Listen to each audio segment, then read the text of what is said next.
Hmm. There we go. I'm thinking about turning on my turntable, or do you want to keep music out of this? No, let's keep music out of it. That'll. All right. Let's go. That way we don't Oh, get. shit. That way we don't get snipped at with copyrights or whatever. Yeah, I guess that's fair. Especially Yeah. since my my camera's turned off, so I can't prove that I'm using a turntable instead of streaming shit off the internet illegally. Yeah, I'm Trying to figure out how do I like send it out that we're live. That way I can, because I was supposed to put this in our in the Discord. Hmm. Interesting. Yeah, I'll try it on my phone. Better.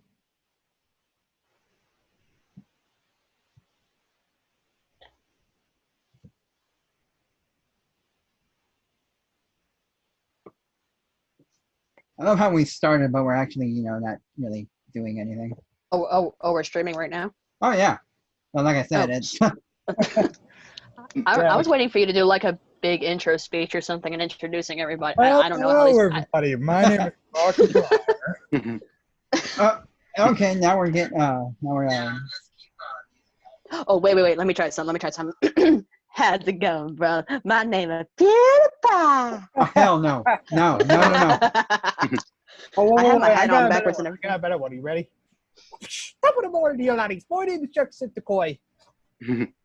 That was actually good. Well, this is off to a great start. Oh, wait. I'm going to do the Achievement Hunter intro. Oh, wait, no. Achievement Hunter. Yay! Let's play. Let's not. Hey, Jeff, what are we doing, Jeff? Hey, what about... That was a great musical. Hey, what about the introduction to Game Grumps? Oh, Grump. shit. I don't watch them enough to know that one. I seen one introduction where they're like, we bought too many games. Now we got to play them all. Over to the steam train. Yeah, the only video I remember seeing with Game Grumps in it was that one where they were with Markiplier learning how to pole dance. I remember that video, surprisingly enough. Oh shit! Look, we were just saying that we were going to stay on topic, and look at what we already did. And we're like, let's see. I think we're fair. We haven't actually started, so yeah, we've spent the last 3 minutes talking about the intro. We're officially the worst podcasters on YouTube. By the way, Oh no, we're probably probably not the worst, but I've seen much worse. Yeah. Oh, well, I feel better about myself then. Oh. Well then, GWT, shall we? Okay, so this is the RWBY FanFic podcast number 2. I'm Genital WarThunder, author of Maiden Out of Time and Infinite Realities of Jean Art. And with me, as always, is Stereotypical Gamer, if you want to. Hello. What are you the author of? I'm probably best known for What Embers Remain. I'm currently working on a story called More the Same. And Luna, the Black Wolf. What are What's you the that, author my of? dudes? Okay, most of my stories are still in my head, but at the moment I am the proud owner of the one-shot known as Angel Xiaolong Black for any RWBY fans out there. Wait, this is a RWBY fanfic con. What the fuck am I saying? Well, this is the RWBY FanFic podcast. And Serendipitous House Pet. Serendipitous House Pet. We've spoken before this. And what are you the author of? Hola, I am the author of View into the Multiverse, my I think my top rated fanfic so far. Finally made it to 1,000 followers over that. All right. Yay. Milestone. And Jabrocko? What are you the author of? Yo, what's up? I'm the author of Team Lunatic, a RWBY story, RWBY fanfiction, and Scorpio, a lunatic story. I've also written some other stories like Overwatch, Persona. I only recently started a One Punch Man fanfic as well. And I also got some Assassin's Creed working on. And I've also got a wrestling story as well. So there's that. You just do everything. Yeah, I'm trying my best. I'm doing the best I can here. Although I do suffer the occasional case of writer's block every now and again, but I do what I can. All the time for me. Yeah. Same. Not really writer's block for me. It's more I am lazy and don't do it. Yeah, that too. Yeah. Yeah, that's me as well. I've mostly been putting a lot of time trying to put a lot of time into Team Lunatic because I got a lot of ideas for that one. Like the way it works with me is sometimes it's really weird. Sometimes I'm not lazy. Sometimes I'm feeling very motivated. But as soon as I sit down on my computer and get ready to type, it's like my mind immediately draws a blank. Whatever scene I was about to write, my fingers are just sitting there frozen. I'm just like, There's that too, actually. Yeah. I both those things going on. Like, it's either Luna's thing or like I'm just switching over to some other fandom because I'm just feeling that at the moment. Yeah, I try to stick with the one fandom. Yeah, you're going to sit down and write a working on, badass yeah. epic fight scene, and then you're like, wait, who the fuck is RWBY again? What is this show? Yeah, I So forgot many what I was colors. Wait, like going into one room, saying I'm gonna find this thing, and go in the room, then you forget, and you leave that room, and suddenly you remember. And you're like, God damn And then you occasionally go to the refrigerator to save your game. it. I do that in real life all the time. I don't know why. I'm not thirsty or hungry, but I just can't help but go to the fridge. I have a mini fridge right next to me. I do the quick saves. What's it called? Interdimensional high five or something. I used to have a mini fridge way back when. That was I technically do have one, but it's in my apartment. I still got to move out within the next month. Oh, you got an apartment? Sweet. I had one, yeah. and then I moved out because my job closed. I'm still I'm on parents. furlough right now. So, I mean, with unemployment, I can still pay the bills, but that's not going to last long once this pandemic ends. Yeah. So yeah, may as well go ahead and move out when my lease is getting close. Yeah, I'm still trying to save up to get to a motel or an apartment of my own. But until then, I'm still living in my parents' attic. Well, not really attic, but you get the idea. I'm at my parents too, mainly because, like I said, can't afford myself. Yeah. Yeah, my parents don't really mind. They always tell me I got a place to go. Just, got to pull my weight around here. Do chores, help pay a bill or two, all that good stuff. Yeah, I tried to do the same thing as well. I recently started exercising as well. Ooh, I cannot remember the last time I properly exercised. Years. I just officially started yesterday. Oh, God damn it, we're doing it again. Yeah. Off topic. Well, did you see our first one? Our first one was horrible. Oh, I haven't even watched it yet, I'll be honest. Yeah, did you? Go ahead. Oh, sorry, I was going to ask if you posted it yet. Oh. Yeah, it's been posted for like a week and a half, I think. I haven't had the chance to watch it. I've been busy. Oh, sorry, go ahead. Put in the chat, we had a plan. Well, the plan fell apart. But here, I'll get us back on the topic. I do have my own little announcement. I am officially actually writing notes for my stories and theories and whatnot now. I'm not just keeping it in my head. Oh, great. Nice. Hey, nice. Matter of fact, I got my notebook and pen in front of me right now. Oh, Yeah, I got mine too. It has notes on our plan that we didn't follow. Just throw that over your shoulder and be like, let's just do it. What's it called? Freestyle. Let's just wing it and see what happens. Let's wing it. But no, we won it last time and it failed. Turned out really well.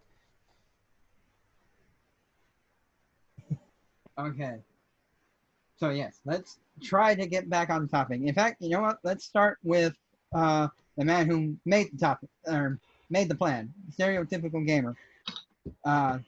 Give us your background. Like what? Do you have any technical writing experience? Or do you just do it? Yes, because you want to? I am a published author. Oh wow! Original work. I was an English major in college. I've written fan fiction since I was 13. Started all the way back in the Pokemon fandom back in the late 90s. So I've been doing this for a while. Got into RWBY around 2016, back when both Volume 1 and 2 were on Netflix. It's been my second life as a fan fiction author. Your second leg. What happened to your first? Just in my early 20s, started, trying to go and experience the outside world, be social and interact with people. That sounds lame. I know, right? Ooh. At least he's getting out and doing stuff. Yeah. Yeah, now I'm doing something that matters. Yeah, he's doing some, unlike the rest of us lazy bastards. Don't lump me in with you all. Oh. Well, even though you're correct. I feel like I'm productive, but I know I'm just a lazy bump on a log.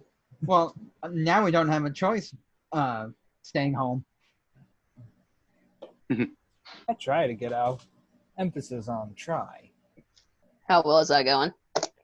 Well, I started yesterday, and I'm doing it, and I did it today recently. So, progress. Yeah, it's a start. With a question mark. Yes, with a question mark with several quotations. Okay. So I've actually read. I've read What Embers Remain, but my personal favorite from you, Stereotypical Gamer, is Bring You Sunshine. I don't know why, but because you can't talk. But yeah, so What Embers Remain, I like it, but for some reason, Bring You Sunshine just resonates more with me, I guess. I think that hopefully that's a sign I got better as I went along from May to December of 2017. But neither of those is actually my favorite. My favorite is actually Remnant, which is the third RWBY fanfic I wrote.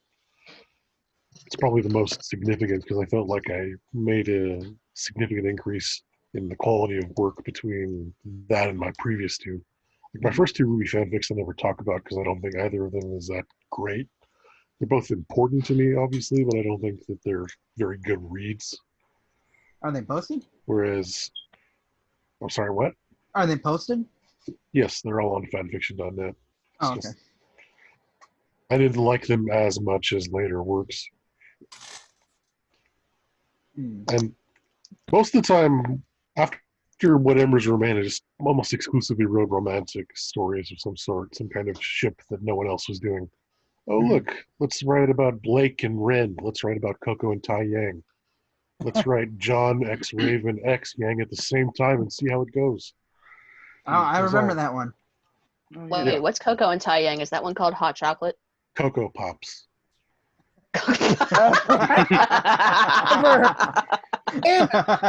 Why did I think of that before? That's a good one. But yeah, that was a fun one before they decided to make Coco a lesbian in 2019. So it really is some hot cocoa.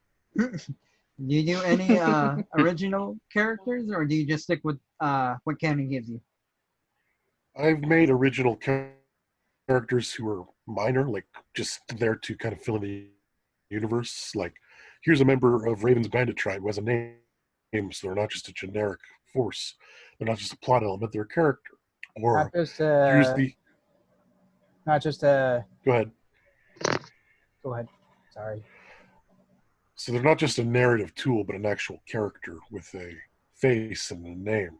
And I've done this for members of Raven's tribe, and I did this for an original antagonist in my first story because I wanted there to be a clear narrative device of Weiss is the protagonist, Blake is the deuteragonist, Neo is the tritagonist, and this villain is the antagonist. was very by the numbers, my first attempt at a RWBY fanfic. After that, I basically kind of phased them out. I still use an original name or two if I want to do some world building, like here's this character in this setting, just so they have a name and are not just there to be a function of the plot. But it's pretty rare for me to make an OC.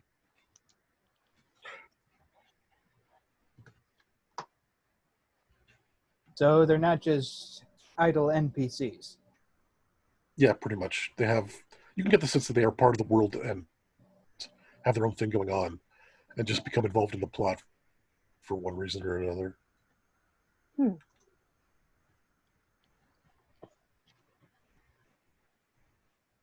I'm trying to get this out, that spread the word that we're live. All right, so moving on to Luna. What about you? Do you have any technical writing experience? Well, hang on. Let me drift back into my younger years. Okay, I'm sorry. As far as I can think. All right, so I've been writing fan fiction since I was maybe 11 or 12.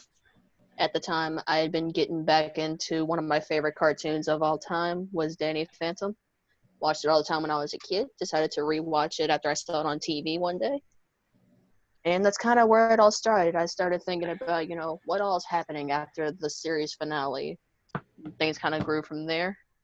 Actually, I think I may have one submission for a DP fan fiction on my fan fiction account, but it's still unfinished. As for RWBY, I got into that almost exactly 3 years ago during the wait for Volume 5, and I got introduced to it in the best way possible. I'm just sitting on the couch reading a book. My sister's watching the show on the big TV in the living room. I'm not paying any attention. Next thing you know, I hear a guitar start playing. I see this goofy-looking blonde trying to sing to this girl who's obviously a stuck-up princess, and it was love at first sight, basically. I don't remember that scene at all. That's from Volume 2. That's when Jean was asking her out to the dance. Oh, okay. Miss a White Chanie, will you accompany me? Yeah, that thing. All right. So, do you have any character preferences? Like, I know you I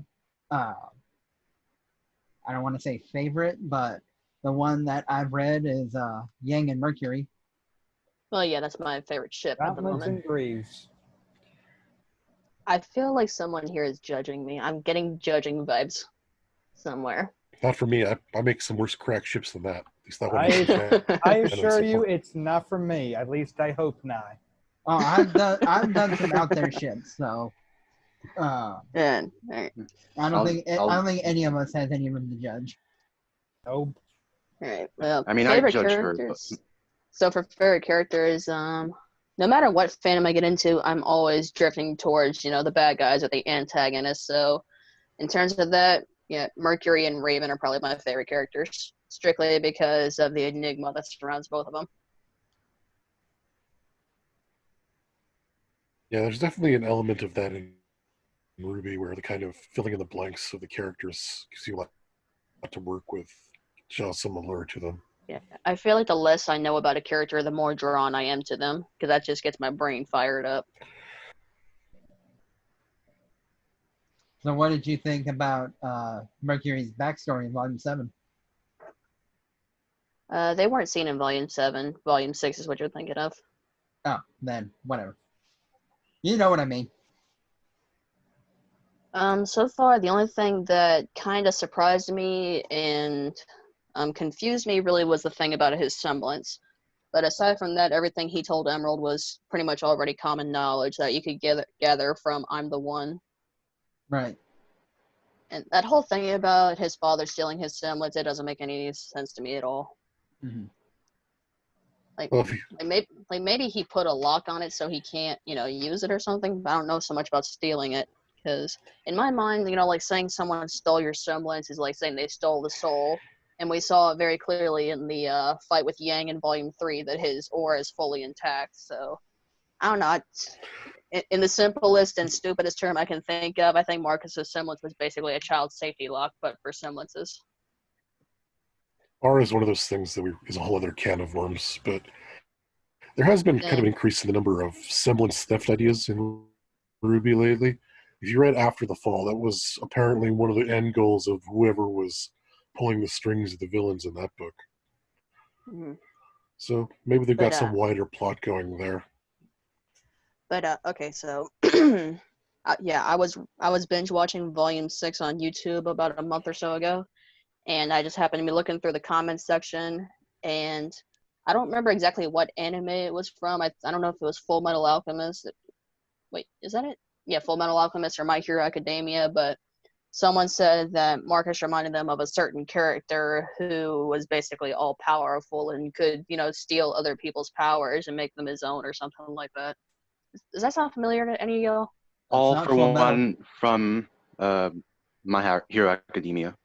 Okay, yeah, that guy. Okay, yeah, that I don't remember anything like that in Full Metal Brotherhood or the original.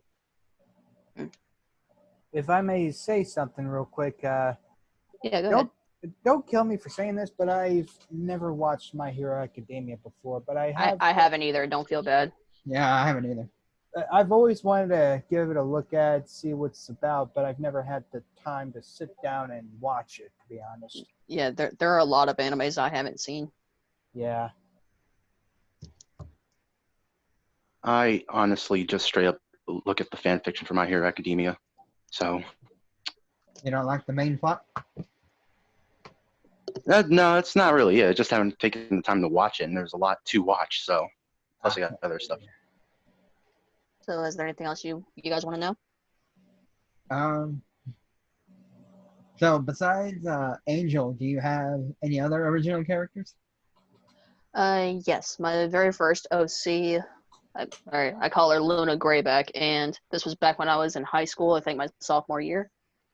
And at the time, I wasn't really good at creating people. Back then, I was drawing weapons and emblems and everything, but I was not good with people. So I thought, you know what? Let's do this easy. Let's put myself into the world of RWBY. What am I going to do? And, what all am I going to have? So that's exactly what Luna started off as, with a self-insert. But after I got a pretty good RP partner, she has steadily become her own character within the past 2 or 3 years. And I'm pretty proud of how she's come out. Don't ask for any, huh? No, what were you about to say? Don't ask for what? Don't ask for any links to a Wikia page or anything like that, because that's not done either. I have no idea how to write down her personality. That's just something you got to see for yourself. Will she make an appearance? What, in my current fan fictions? Yeah, or in any of them. I haven't decided on that yet. At the time when I first made her, it was just for fun, because I had 3 other friends in high school who loved the show, and that's basically what we did. We each made our own self-insert OC and created our own team. I don't think there are ever any plans to do fan fictions. But I don't know. I might do something like that in the future. What's your general genre besides ink? Oh my god! Someone tried saying that 5 times. That's general genre. God damn it. Well, I'm a sucker for romance, so I'll go ahead and say that one. Everybody Who doesn't love writing a rap about love? It can be fun to write. Yeah. But what kind? Will it end in heartbreak, or will they become stronger in the end? That depends on the characters I use and how cruel I'm feeling on the day of writing. Well, all right then. I don't really know how to say. I don't respond to that one. All right. Yeah. Well, yeah, I feel like all writers are at least a little bit evil. Don't tell me you don't get some sadistic pleasure from, torturing your characters to some extent or another. Oh, I know I do. You know you love them. Yes. I ended one of my fics with everybody dying. Oh. See, he gets it. Okay, so next author would be Serendipitous. Do you have any writing education or experience? No, actually. I just started writing when I was 17. Just went on from there, but I did take a course in creative writing in my last semester. So I mean, there's that. Other than that, nope. So what got you into RWBY, and what made you want to write about RWBY? Colorful characters and the monsters. Just really cool. And after I started checking out other people's fan fiction for it, and I was like, I want to try my hand at this. This and it was interesting about how the plots and stuff could go all this which way, and I just decided, why not? And I've been using John is the main guy for, let's see, 3 stories now. My only 3 RWBY stories. So, yeah, because he's just like that one template character that people use a lot, and yeah, The blank slate you can do anything with. pretty much. I just find it fascinating. I also kind of find it fascinating that a lot of people just use him a lot. It's like the Naruto syndrome, only not Naruto. Wait, what's the Naruto syndrome? Just like this thing I came, because a lot of people in Naruto fanfiction usually start out with him, and they usually like manipulate his backstory a lot. And it's like basically they use him as like the main character for a lot of things, and it's basically the same with characters like John, Harry Potter, and Izuku from My Hero Academia, stuff like that. Now that you think about it, yeah, because I wrote one, I actually wrote one, and it was the same thing. I was part of the Naruto syndrome, I guess. If that made any sense. So, I know you, that's actually how we met, is we were reviewing our multiverse fiction, but do you have, a genre you like to stick to? Or do you just like to do what I do and just do whatever? Pretty much do whatever. Like, that being said, I have like a preference for comedy and adventure. But other than that, I like to delve in a lot of the types. I have yet to write a story that's purely focused on angst, romance, or anything like that. I mean, I do have a drama story, but that's it. Yeah. And any original characters? Oh, I remember you doing one, but that's all I remember. But it was part of the multiverse fic, and you made them disappear, right? Disappear, unless you're talking about like the future children thing. That's the only thing I can think of. Yeah. I have those OCs just for like what would happen if said person had a child with this character. So far I've done John with Pyra and Pyrrha, excuse me, and what was it? Oh yeah, and Blake. One is definitely more family friendly, and the other ends with tragedy. You have seen it. I have.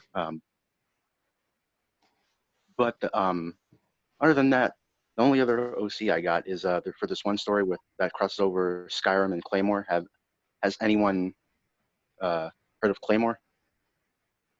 I haven't. No. Uncultured heathens.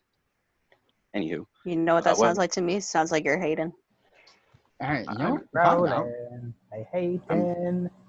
I'm raining Gatorade on all of y'all. I'll look it up right now. You know, smart ass.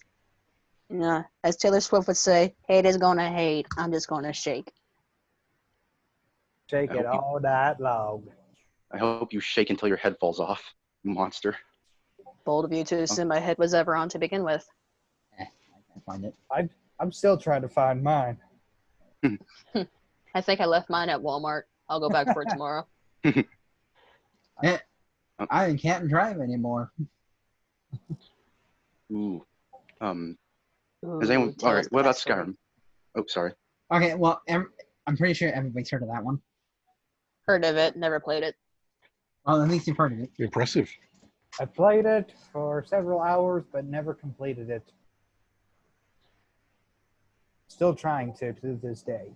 Well, to be fair, there's what 3 major storylines in Skyrim. I'd say that no one ever actually completes Skyrim. They finish the story, but they never find everything. Mm-hmm. Yeah. There's actually a parody video. It's a Fallout video where he's walking around. You have finished every quest. There's nothing to do. Impressive. Takes some doing. That sounds like a bittersweet victory because on one hand, you've completed everything. On the other hand, now you have nothing to do. You completed everything. Yeah. Yeah, pretty much. But that's the main topic real quick. Yeah, the only other OC I got is between me and this other author named Danny LeFleur.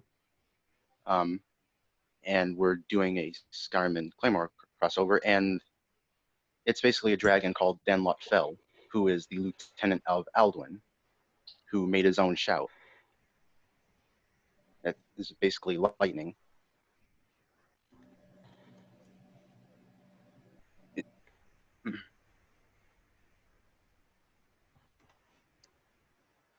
You don't want to say anything?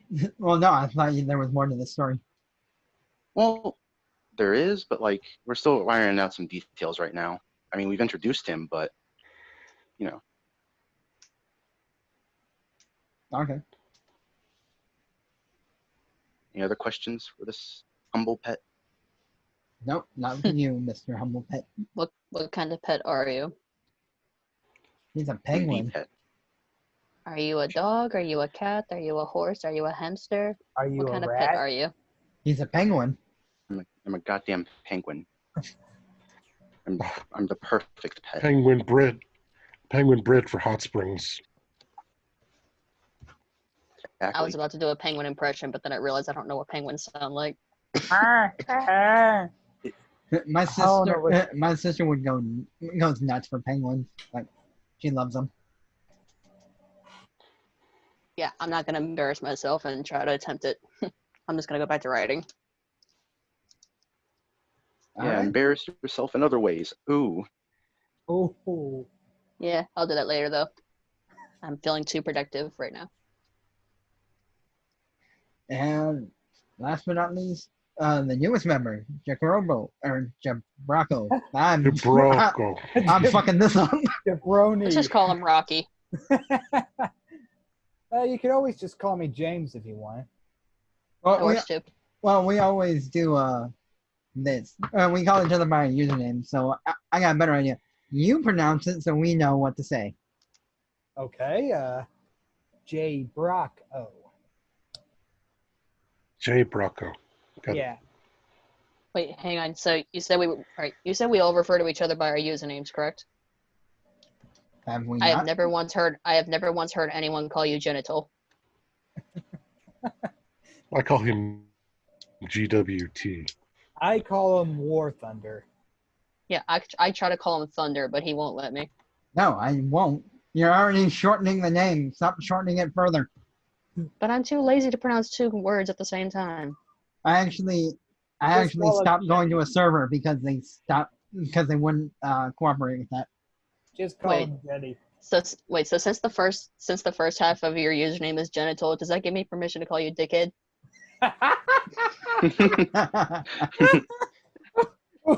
Straight fire.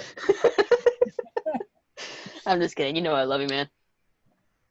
She Alright. got you good. Well, I mean, you gotta respect the birds. So, Dickhead WarThunder, right? Go fuck yourself.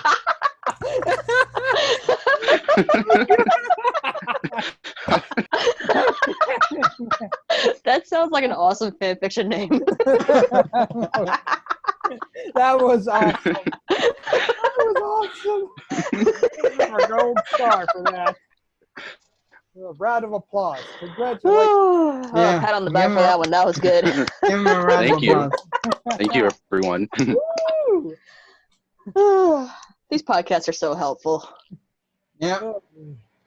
Oh, I feel so much. And once again, we're off topic, so. Oh, there we go again.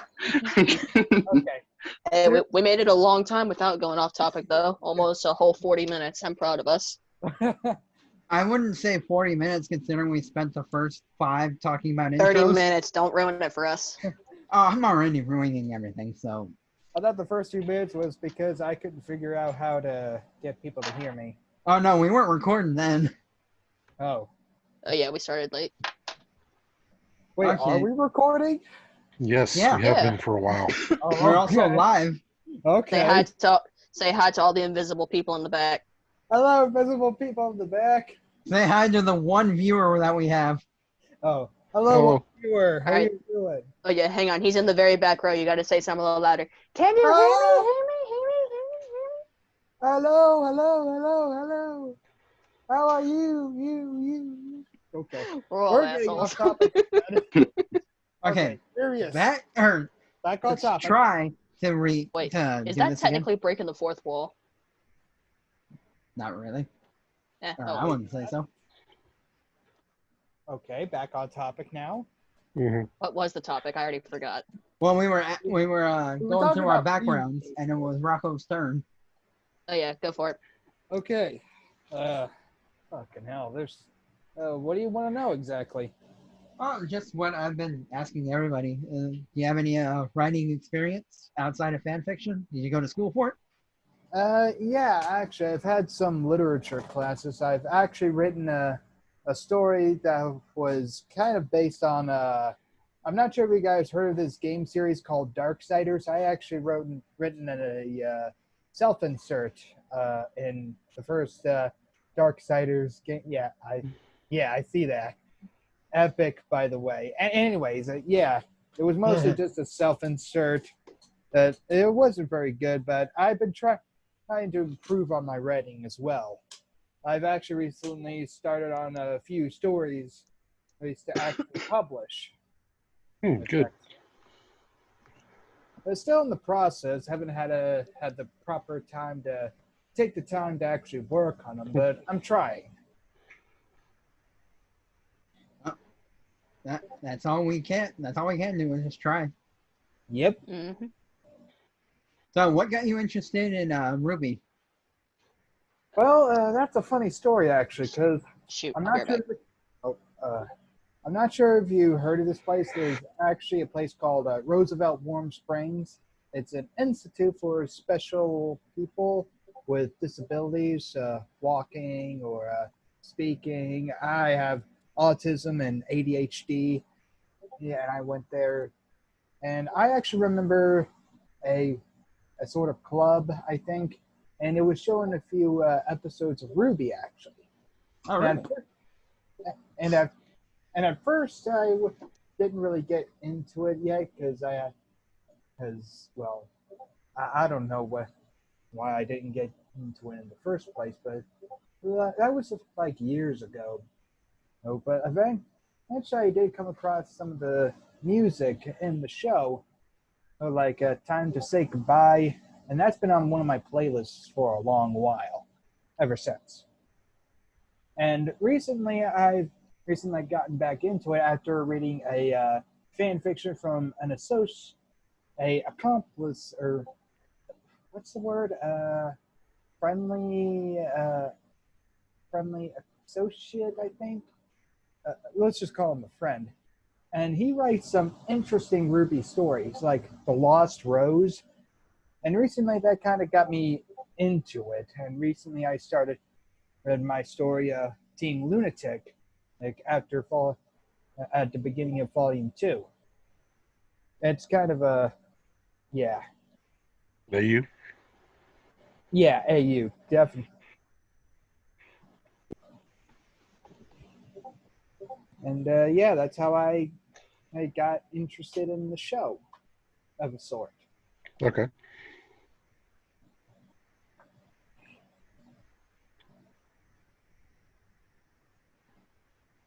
So yeah. I went to look up The Lost Rose, see if I had read it. I have not. Yeah, I'd highly recommend it though. It's an interesting read. It's alternate universe, of course. But it's a good read if you have the time for it. Maybe. Pretty sure we're all busy with our own works. Yeah. But do you have any character preferences besides your originals?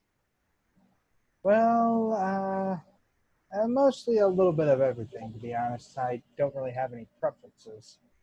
Or I don't play favorites, to be honest. And that's fair.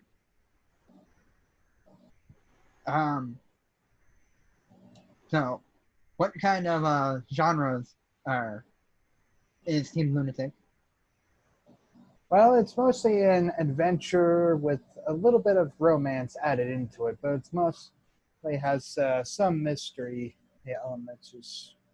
Call it 70-30? Kinda. I'm still trying to figure out what I'm trying to do. I'm still trying to figure out a few things, to be honest.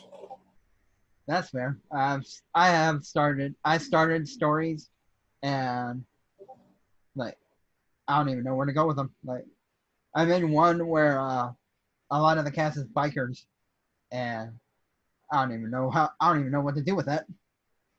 Yeah. So obviously you have a whole team of original characters. So Oh yeah, there's a lot of OZs in Team Lunatic, to be honest. how many besides the team? Besides Lunatic? Yeah. Well, let's see. So far, I added 4 other teams. The majority of them are based off of characters from the Dynasty Warriors video games. And I've recently introduced 3 other OCs that are going to play as roles of Nernasha's siblings. If you've gotten that Hey, I'm far. back. Sorry about that. That's all right. Welcome back. So okay, so I gotta ask because I've heard people say they're based, but they really are the characters from said franchise. So Go ahead. Are they really characters based off them, or are they the characters taken from that franchise? Not taken from the franchise, but based off of them. Okay. Yeah. But I'm just trying to get a little clarity because I understand. I'm trying to clarify as much as I can. So you said 3 other teams, so that's so 4, you have a total actually. of 4. So you have a total of 20 OCs. Probably more than that, actually. Oh wow! I still got more to come, to be honest. Do you ever get any flack form? Anyway, Flack? not that I know of, to be honest. I've Huh. only recently started posting updates that I'm uploading this chapter, the newest chapter on Twitter. But so far, I haven't gotten any flack for it, so not yet. Okay. Well, no, I'm just curious because I posted a romance between an original character and Pyrrha. Oh yeah. And I got so much blowback for that. So much it wasn't even Well, that's funny. Arcos, I think, is even more fiercely defended than Bumblebee because it's been around basically since Volume 1. Yeah. It's been a lot of people's favorite ship. So anytime you interfere with that, Look, here's something I kind of want to see. Like, I want RT to bring in one character that might serve as a secondary love interest for either Ren or Nora, and I want to see what the fandom does. I want to see how many toxic people we get as a result of that. Good lord, trying to start riots? Well, I mean, just I mean, looking they're already at, going Start a around, war? so let's just add one more. You trying to start a war? We're well, I mean, already in the just middle. looking This at is the, World War III going on right now. well, I mean, just looking at the Bumblebee versus Black Sun, probably something Oh like yeah, that. that I actually remember that one when the voice actress for Blake tried to step in to try to stop it, and it backfired pretty badly. Oh yeah, I Ren remember got that. in trouble for that. Mhm. She's lucky she wasn't fired. well, she can't really be fired when she's not employed by Rooster Teeth. And there's no danger of any of the voice actresses being released because they're so tied to the roles now. Hey, by the way, WarThunder, you asked about character preferences, right? Like, you mean like a favorite character? Well, not exactly, but yeah, pretty much like a favorite character, or like, do you like to do stuff differently? Like, say, if you wanted to, crap, I can't even think of anything. Well, I'll be honest. There are a lot of characters in RWBY, but I was. It's kind of hard to decide. But the one character that I am a fan of, or at least two of them, I really like Sun Wukong because he's. Let's be honest, he's best boy. I thought Zwei was best boy. Yeah. Huh? No, Zwei is best doggo. Yeah. He's good. He's good as boy. He's good boy. I always like Sun because he seems like a good guy to have around, like the best friend type. The kind of friend I'd like to have around, have my back, you know? And Yeah. And my second favorite character would, don't give me flack for this, but it's actually the Adam Taurus for what he could have been.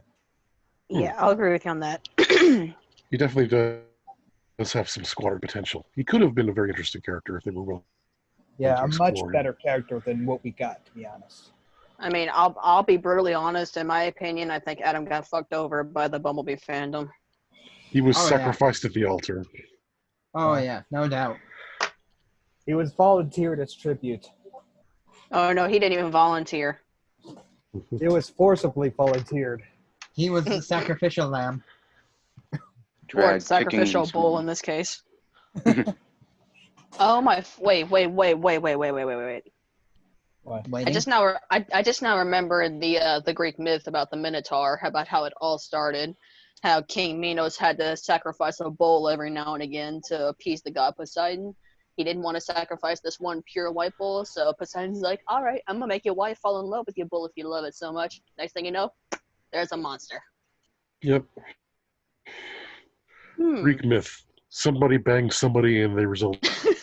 Yeah, I found a picture. It pretty much describes it perfectly. It's a book that's this thick, and it says Greek mythology.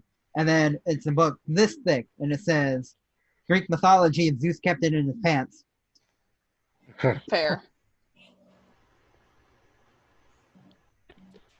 Okay, so are there any other questions? Yeah, that's pretty much it. And now for part two is just did you have something, Luna? All right, yeah. So like, what do you guys do for like a writing process? Like, assuming you're not like me and you have pretty much no motivation except once in a blue moon. Like, you know, when you get into the mood to write, you know, how do you keep yourself in the zone? What's your writing process? Who wants to go first? I'll do it. So normally when I write a new chapter for my story, I come up with a little bit beforehand. I write maybe 1,000, 1,500 words. So I have a base starting point. Then once I have all the major scenes for that chapter plotted out, I do it basically the night before. Whenever I post right now, the chapter's on Fridays. So on Thursday night, I get to work and write out the remaining 4,000 words and get it finished about 7 a.m. in the morning. So I write at the start of the night and publish in the morning. That's how I do it. Nice. But I'm weird. I'm not typical. Some people will work on a story multiple times for a little bit each day, but for me, I just get it all done in a couple hour stretch. Well, good news for you. Good news for you is I don't believe in typical. Fair enough. Who the hell wants to be normal? All right. That's boring, man. Well, as you know, I like role playing. That helps me a lot. It gives me new ideas and basically another person's perspective. Like maybe they'll take this character in a direction I never thought of, and that helps me a lot. But if I don't have someone like that, or if I don't have a partner, I'll put on a movie in the background, or I'll play a game that's that genre, and that helps me. Like if I'm right, like my Heaven's Devil story is Mhm. is a sci-fi, so I'll load up like a playlist of old sci-fi movies, Firefly, uh, Star Wars, just and if it's a Maiden Out of Time, I would play God of War because it has a lot of Norse in it, or I'll put on or an audiobook. I'll just I have a lot of audiobooks that are just about mythology or yeah, something like that. Sounds cool. All right. Anybody else about the writing process? I like sometimes it'll just hit me and I'll just like start going at it a lot. Like I think at most I can write about in a day if I'm just, and this is also like with interruptions and stuff like that. I think about 3,000 words, um, around that. But also really depends on motivation, stuff like that. You know how I'm feeling. Because in some cases I'll just straight up write one word, and that chapter will just be sitting there for a month because I don't know what to do, or I'm just not feeling it. And I feel like, that. um, and like sometimes they'll have like notes to start off. I've just recently started making an actual thing now, like because for a good chunk of my stories at one point I was just like, oh, I'll think about this as I go along because I already have like a base in my head. But I decided now to just like make an outline or two to really help, you know, things flow. I never look at the word count. One of the very first things I learned about writing is a chapter will be as long as it needs to be. So Yeah, I absolutely. never like look that. at, I never try to like, okay, I'm gonna write 3,000 words. No, I'm gonna keep writing until I feel like this chapter is done. Yeah, that's Oh, actually how it was for me when I was writing Angel Shadowlong Black. My original plan was for it to, just be short, simple, sweet, and to the point. Nothing too long. And by the time I'm finally done with it, I look at the word count, 6,004 words, Whoa, and that's a one shot. Mm-hmm. that is impressive. I mean, I was proud of myself, but at the same time, you did not follow instructions. You get a D. like, I'm a terrible critic for myself. I'll be not terrible, harsh. There you go. yeah, like General WarThunder, I'm with you on that one. It's just like how much I write in a day, but overall, like if I feel like a chapter is good enough, I'm gonna post it. Though I think now I'm gonna try like to follow this one dude named Melkor's Mercy. Y'all ever heard of him? No. I do know a Mercy, but it's a female. Okay. He writes stuff like Bleach and World of Warcraft and Naruto. What I want to try to do, at least for like the beginning of a story, is like go for at least 10,000 words. So I really try to hook people in, try to really get them in. The story with the first chapter, really grip them, and then after that, it's pretty much how much I think is necessary for the rest of the chapters. At least that's what I'm trying to do now.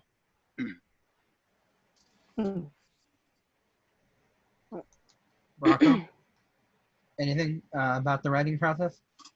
I'm with you on that, General War Thunder. I don't focus on the word count. I just write on until I feel like, okay, this is good enough. I'll post this. But I sometimes tend to skim, look over it, and make sure everything is actually, complete. Mm-hmm. Well, I mean, obviously, you wouldn't just write it and then post it. You gotta proofread it. Yeah, exactly. Yeah, there have been times where I'm writing and I'll completely misspell a word, or I'll use the wrong there.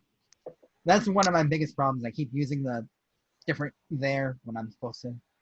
or using the wrong names in a certain situation. Like, I don't want to go completely off topic, but I remember this one story where this author was, and the situation was supposed to be this one character, but he actually used the wrong name instead. I've noticed that a few times.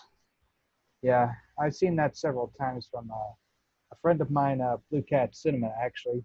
He writes, don't laugh, but he writes My Little Pony stories. Oh, that's Okay. cute. And they're actually pretty interesting. They're pretty good. Yeah. All right. Any other questions before we go to will. the part 2? Well, I guess I may as well go ahead and add in my own writing process. Right. Assuming I find the motivation to write, one thing that helps me a lot is just having music playing. See, whenever I have a story in my head, it's like a movie in my head. I have a very vivid imagination, so if I focus, I can actually see what's going on in my head. So I actually end up making playlists for just about every scene or couple, or like if I have a club scene, I got freaking Pitbull, Kesha, Cardi B, whoever you can think of if you're here in a club. I got that playlist. I got stuff for sweet stuff, sad stuff, just something to keep my mind in the middle of it. Away from that, I'm actually friends with someone who is a scriptwriter for this popular anime. I don't remember what it's called though. And one big piece of advice she gave me that I really enjoy, she said that if you're gonna write something, just go ahead and write. Just let your fingers go, let your mind just relax, just let go. Don't worry about making your sentences perfect or anything. You can go back and fix that later. Just get it out. But me being me, I suck at following that. Oh, that's a good piece of advice. I've tried doing that, but I'll end up stopping and going over it. Like, it's a habit I can't break. But Old habits die hard. although, Oh yeah. the only thing I'll disagree with about that is I'll listen to scores, but I won't listen to actual music because I'll get distracted by the lyrics and I'll forget what I'm doing. Yeah. Yeah, that does happen to me sometimes. Yeah. If it's music you've already heard, then you probably won't be distracted. Like, I occasionally listen to RWBY songs when writing RWBY fan fiction, especially if it's focused on the character in particular.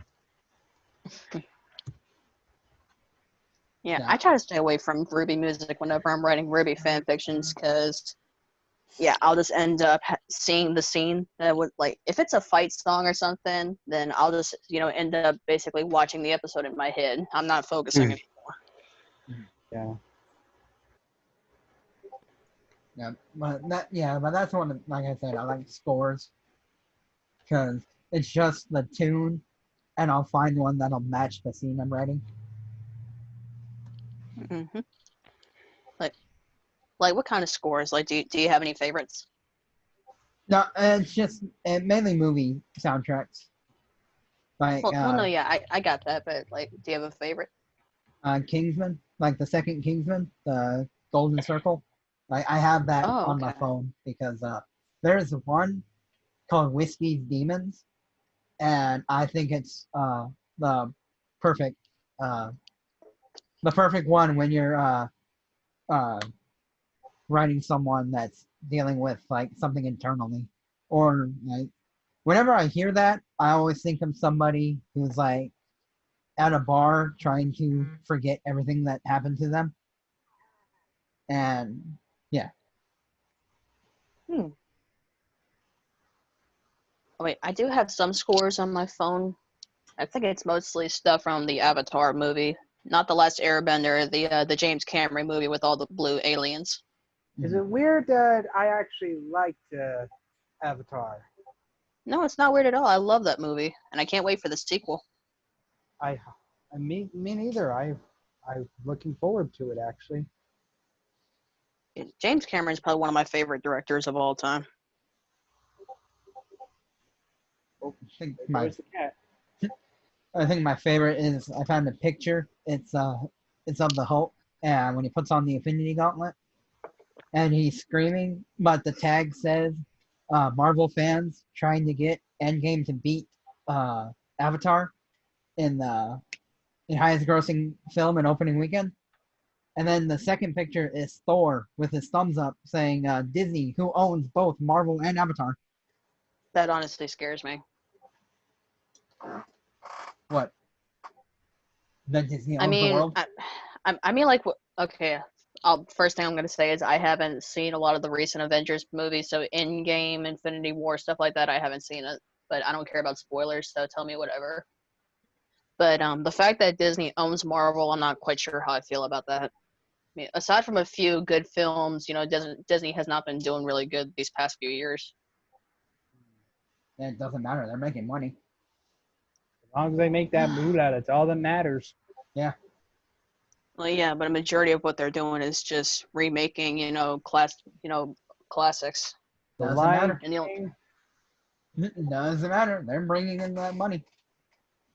Like I saw the remake or the live action Lion King, and I thought it was horrendous. But then you look at the box office numbers. Well, can't really argue with that.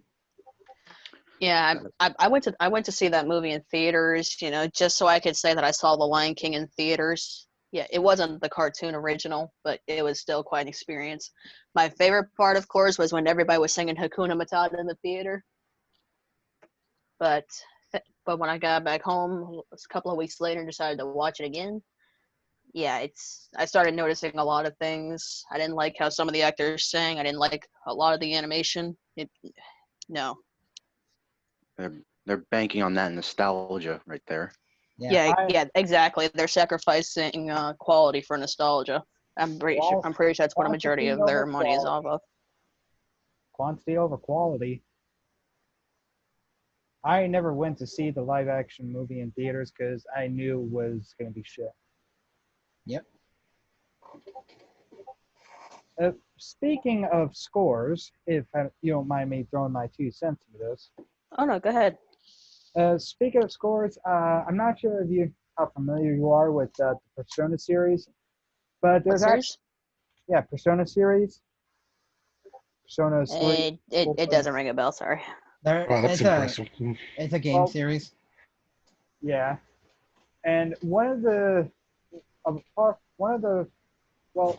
games, Persona 4, actually had an animation adaptation, and Persona 4, the Golden Animation, and one of the songs, Yin Yang thing, I actually listened to a lot, and it's actually a really good song. It kind of represents a duality between polar opposites.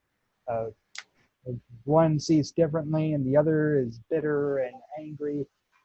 One tries to see the brighter side of things, and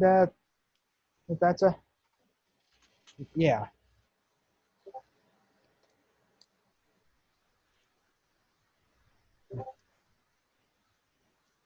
Is somebody on Discord or something?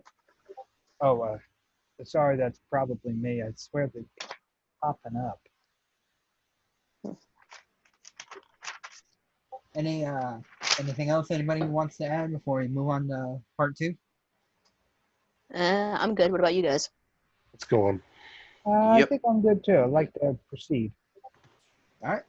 So, now the next segment is story breakdowns. Who wants to go first on their latest story? I'll go last. All right then. I'll go somewhere in the middle. I'm taking the middle route on this. You know what that means, Stereotypical Gamer? Hey, I already called it. No, there could be 2 middles. No, I called middle first. I will fight you to the death. Whatever happened to ladies first? Well, there are no ladies. Oh, Yeah, you got me there. Okay.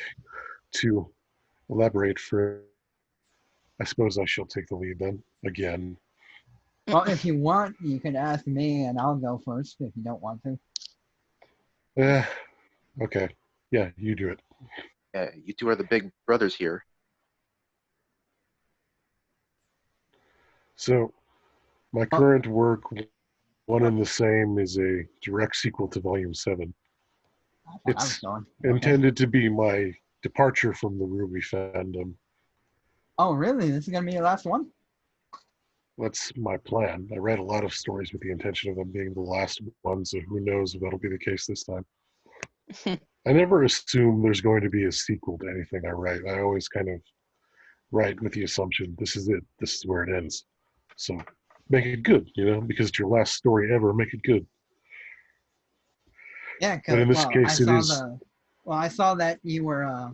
I figured you were done, but then with the last one you posted being like all your writing prompts and not actual stories. Yeah. And that was my intention originally, to kind of wrap up at the end of 2019, but I was inspired and decided to write one more fanfic, one big 20-chapter epic, and wrap up all the things I want to do. And a lot of this story is just things that I want to do, like fight scenes people have never seen, character development, and relationships that we haven't done before. And also to resolve the story of RWBY in its own way. Mm-hmm. A lot of it is just me having fun with the universe, doing what I want, doing the things that I enjoyed writing RWBY in. But from a narrative standpoint, it also has the necessary components of a story, a beginning, a middle, an end, a direction and motivation for the characters. I'm working with canon, so there is a degree of my hands being binded in what characters can and can't do. Mm. But at the same time, I've also got an entirely different plot for what the antagonists of the story are doing. And it is very slightly AU in the sense that Adam is still alive rather than dead, as Carrie confirmed for Volume 6. Mm-hmm. So. Oh, Jesus, good Lord. I'll be right back again. Okay. Will it be like Return of the King and have 9 endings? I'm going to have individual character focuses in whatever the final chapter ends up being, but I'm going to try not to stretch out the ending too much. I really do want to stick the landing and have a good balance of how much time we spend on the climax and how much time we spend on the denouement. I don't want there to be too many epilogues to it, Okay. So would you say that everybody would be a main character then? I have at the moment 26 named characters who have something to do with the plot. Mm-hmm. I still think it's principally about Team RWBY and to a lesser extent the other 4 tagged characters who are Salem, Adam, Penny, and Raven, and it's the whole thing with them and their plots. Mm-hmm. I've basically already taken care of John, Ren, and Nora and what they have to do. They're secondary cast members. And then there's another major plot point for Oscar because you really can't avoid him and Ozpin in general. Right. General Ironwood is another major principal character because, again, of the setting and what's going on in the universe. Tyrion, Crow, Hazel, Watts, they all have things to do, but they're not main characters. Mm-hmm. And then there's everybody else who just happens to be in the setting, like Pietro, Maria, the Aesops, Robin Hill, Fiona. All the characters who were there for that setting. So yeah, there are characters who are involved in the plot, but I would say the only main characters are Team RWBY and the 4 I've tagged. Okay. Do you want to discuss the plot, or are you trying to keep that a secret? I'm not going to go too much into detail, but basically there's more than just the Grimm to deal with attacking Atlas, because Adam stumbled upon some ancient army of weapons Ozma created for Salem. The Zelmaga. Not quite that. It's not quite that reference. More like you're a movie fan. More like the Golden Army from Hellboy. Oh, that was the original writing prompt that this was derived from. Well, that's if you want to get technical with the Irani, yeah. Now, there's a whole subplot here about how these things came to be and what they are, but generally speaking, they're not characters, they're a plot element, and they're tied in more to Adam's arc than they are to any individual concept about being an army. They're just a weapon. They're an ancient weapon that is more powerful than what RWBY's universe has to offer at the moment, because they come from a time when magic was more plentiful. Right. So they are a threat, but they aren't characters. They're just a tool for Adam to use. They're the purifiers. And then Salem's own plan is actually a little different than what I imagine she has in mind for canon. She's after the Staff of Creation, but not for the purpose you might think. And I guess we'll have to read to find out. Well, I mean, I wouldn't want to spoil too much. I figure the more of these podcasts we do, the further along in the story we'll be, and I can go into more detail. But we'll see if it interests you and you guys want to follow along. Should we just add a spoiler alert tag to this?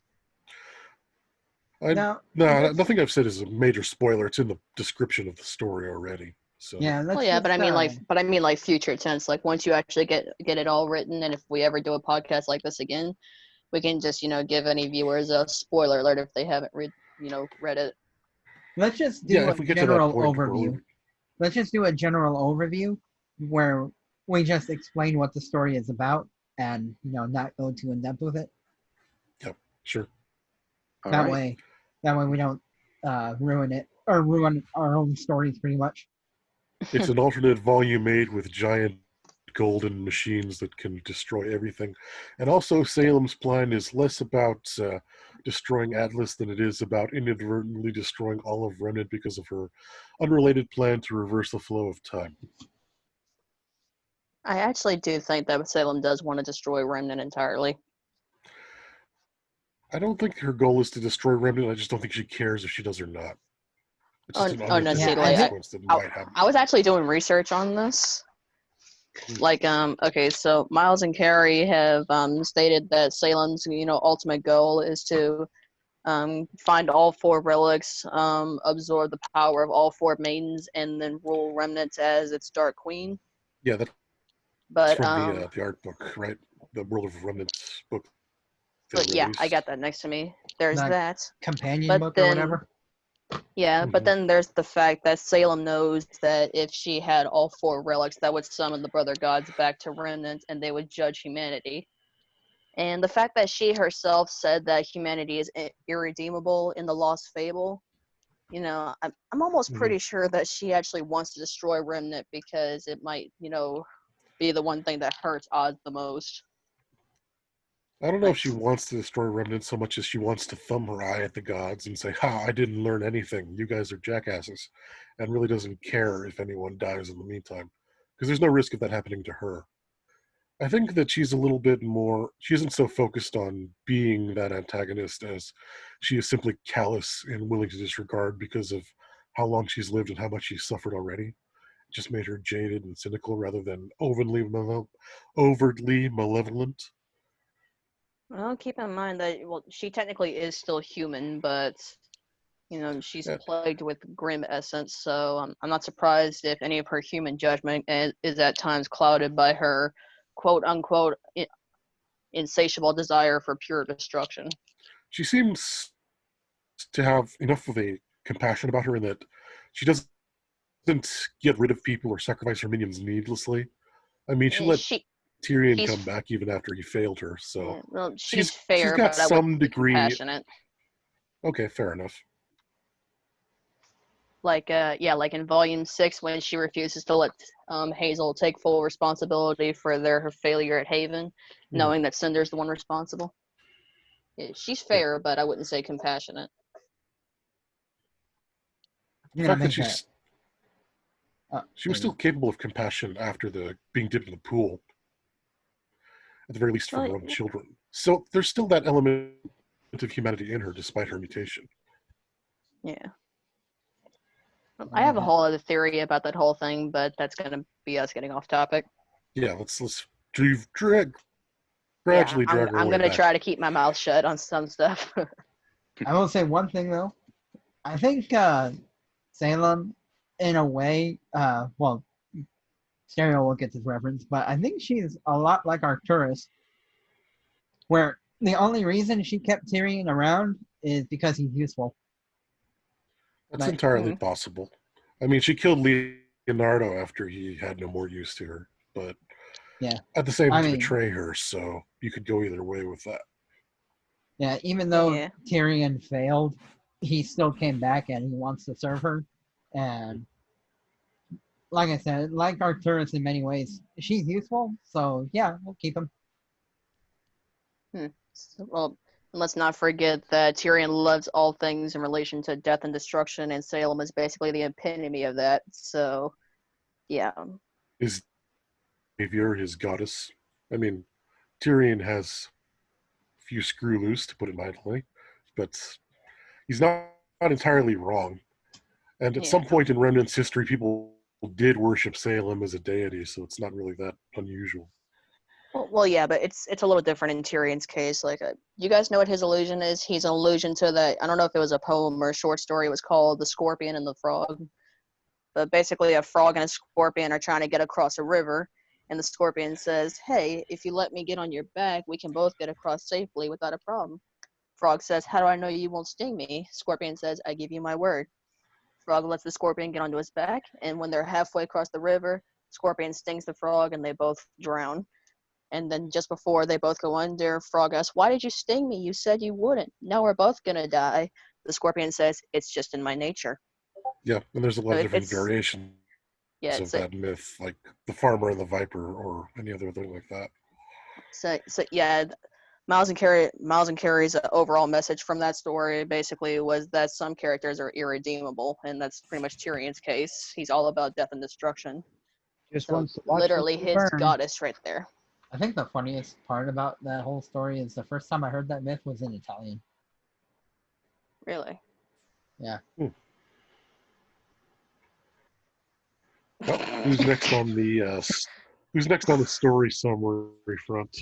Well, since nobody can decide who wants to be in the middle, I guess I'll go. So I guess Gamer, or Stereotypical Gamer, since you helped me, I guess you, or anybody could ask the questions. Well, which of your two stories do you want to go into, or do you want to cover them both? I can cover both. It doesn't really matter. Which one do you guys want to hear? Which one do you guys want to hear? Let's talk a little bit about Pyrrha then. Well, they're both about it. So which one? Which version of Pyrrha? That's the joke. He's got like infested Pyrrha, outlaw Pyrrha, grim Pyrrha. Wait, no, that's infested Pyrrha. Yeah, that's infested. Fantasy Pyrrha. I think he's got like 5 or 6 different Pyrrhas plus the original. Excuse me, I have to step off for a moment. Well, all right then. Yes, I do. And which Pyrrha is your favorite one? Sorry, what? Like Thunder. Which one? War Thunder. I'm sorry. Which of your Pyrrhas do you like? Luis is the Matt's handyman. He's gonna try and. Let's just wait. I remember. All right. Be on a second.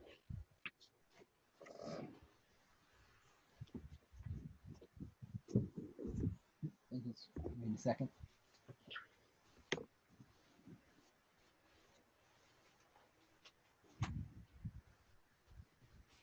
All right. Let's wait for him to come back, and then we'll get back on the topic. So right now, how's everybody's day going? Going good. Just got home from a walk 2 hours ago. Mine is going by very slowly. Just, typical Sunday. Doing fine over here. Just waiting on some spaghetti later. Ooh. Oh, that sounds good. My mom's making stuffed peppers and stuff. That reminds me, I have a can of SpaghettiOs I can open. You send me pictures of everything you cook basically every single night, and now you're telling me you're about to eat SpaghettiOs out of a can? What's wrong with that? I'm not saying there's nothing wrong with it. I'm just surprised, that's all. I still love SpaghettiOs. SpaghettiOs, made by my mommy-o. Wait, with or without the meatballs? With. Okay, good. Do you think I'm crazy? You gotta have SpaghettiOs. You gotta have. There's nothing wrong with being crazy. Hell. Well, considering we're all crazy, we're all mad here. We all out here. Okay. Don't lump me in with the rest of you crazies. I'm completely sane over here. Really. One of bullshit. us. One of us. One of us. Not one of you. One of us. Not insane. One of us. Let it loose. I don't sleep in a straitjacket. I don't either. Embrace the madness. Just embrace it.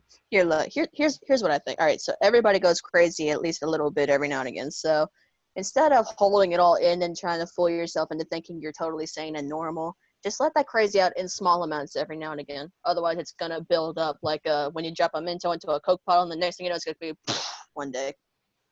Yeah, just let it all loose. What's the worst that can happen? Yeah. We get Let a little arrested. bit out every now and again. That way you're like Ruby, because if you let it all bottle up, one day you're gonna end up like Tyrion. Or the Joker. I don't know. Just want to watch the world burn. You don't want to end up like that. What if I do? What if you do want to watch the world burn? It kind of already is. Oh. Literally. Or, yeah. It's the end of the world as we know it. Look, I didn't And then the Everything- copyrights come. Everything gets fucked. Look, I didn't start the fire, but I mean, it was thrown out by putting a little gasoline, huh? Jesus. Are you sure Yeah. you didn't? That's clearly you starting it. If the FBI ends up investigating all of us because of this, I don't know, y'all. I had nothing to do with this, just so you I'm know. in this podcast against my will. They're holding me hostage. They're holding a gun to my head. They're forcing me to participate. This one's trying to shoot me with a Nerf gun. Even Do though one more word and I'll pull the trigger. They're making me watch anime. they're making me watch porn. That girl is not 20. She looks like she's 12. We can't tell. You don't have a camera. Well, I mean, come on. Japanese anime in a nutshell is basically women who could be 20 or 30 years old, but they look 12. Oh, yeah. Yeah, I'll be, I mean, I've been taking art classes and stuff since I was a kid, but sometimes when it comes with, anime, I really can't tell the difference anymore. I didn't light the fire, but I can always make a profit sweeping up the pyre. Like I said, I'm here against my will. Somebody send help. No. What were we talking about? I think we were talking about RWBY, and then we got to talk about fires and stuff. We got sidetracked again. Well, this Oh, time it geez. was intentional because we're waiting for someone to return. Oh yeah. As soon as somebody mentioned fire, I happened to look up and made eye contact with my Cinder figurine. Well, Nice. until he comes back. Oh, he's back. Never mind. And that's why all mine are behind me. Ugh. Team Crimson is just eyeballing me from the top of my computer desk. You know, Wait. somebody made the team name, but it was very inappropriate and it's funny itself.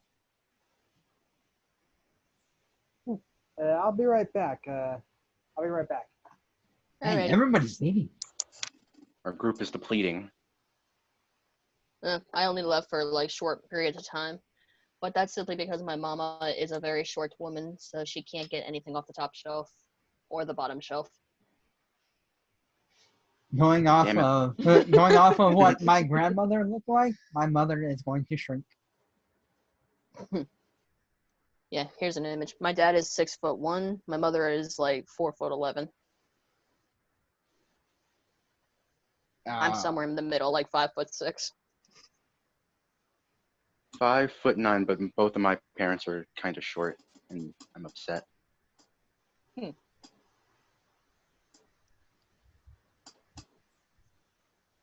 So I guess until he gets back, what are you guys working on now? If y'all are working on it. What do you mean?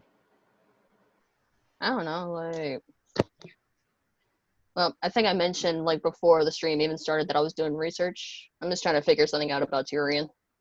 Oh, like what? Specifically, like, what kind of species of fauna, of scorpion faunus he could be. So the only thing we know about him is, he's a scorpion faunus, but it's been bugging me about, like, what specific species he could be. And from the research I gathered, I think he might, ironically, be a Deathstalker scorpion. That makes sense. Like, how fast does this poison act again? Oh, I don't know so much about that. Hang on, I got like 6 tabs open. I think it lingers. It doesn't really act that fast because Crow, lived to see the end of Volume 7. Or what was it? 4? Alright, so like the real life Deathstalker scorpion, it's one of the most dangerous species out there. Its venom it's a very powerful mixture of neurotoxins. Let me see if it says how quickly it affects you. Okay, I'm back. My apologies for that sudden departure. Okay. Stuff going on. I don't think, like, well, what are the symptoms? Because Crow wasn't having any like neurological symptoms. Well, there was that one scene in it was either episode 9 or episode 10 when they were. What episode was it when they first arrived in Kuroyuri? It was episode 10, I think it was. Yeah, and I don't know if he was dreaming or having some kind of lucid hallucinations or something. But she's not coming back. Oh yeah. Yeah, I don't think that's more of like a hallucination, more like, you know, his life flashing before that. Well, yeah, but okay, so now, so do y'all remember that he was drinking like the night after he got stung by Tyrion? Yeah. Well, assuming Tyrion is a Deathstalker Scorpion faunus, since their venom is already, you know, a powerful mixture of neurotoxins, my guess is that maybe the alcohol, you know, in his system probably also created like an additional symptom, which was maybe hallucinations or lucid dreams. And I'm back. All right, we're all back. But okay, so I did do some research to see if there were any species of scorpions whose venom causes, you know, to cough up blood or stuff like that, and none of them do that. But a sting from the Deathstalker, if it does prove to be deadly, then the main cause of death is usually pulmonary edema, which is a buildup of fluid in the lungs, and that's basically what's going on with Crow. That's why it was purple and not red. I don't remember him coughing a lot. Oh yeah, he was coughing quite a bit. Matter of fact, very end of episode 8, which was a much needed talk, Team Ranger wakes up in the morning, decides they need to get moving. Ruby looks over because she hears Crow coughing. He looks at his hand and it's covered in some kind of purple fluid. And then they realize, oh shit, this is serious.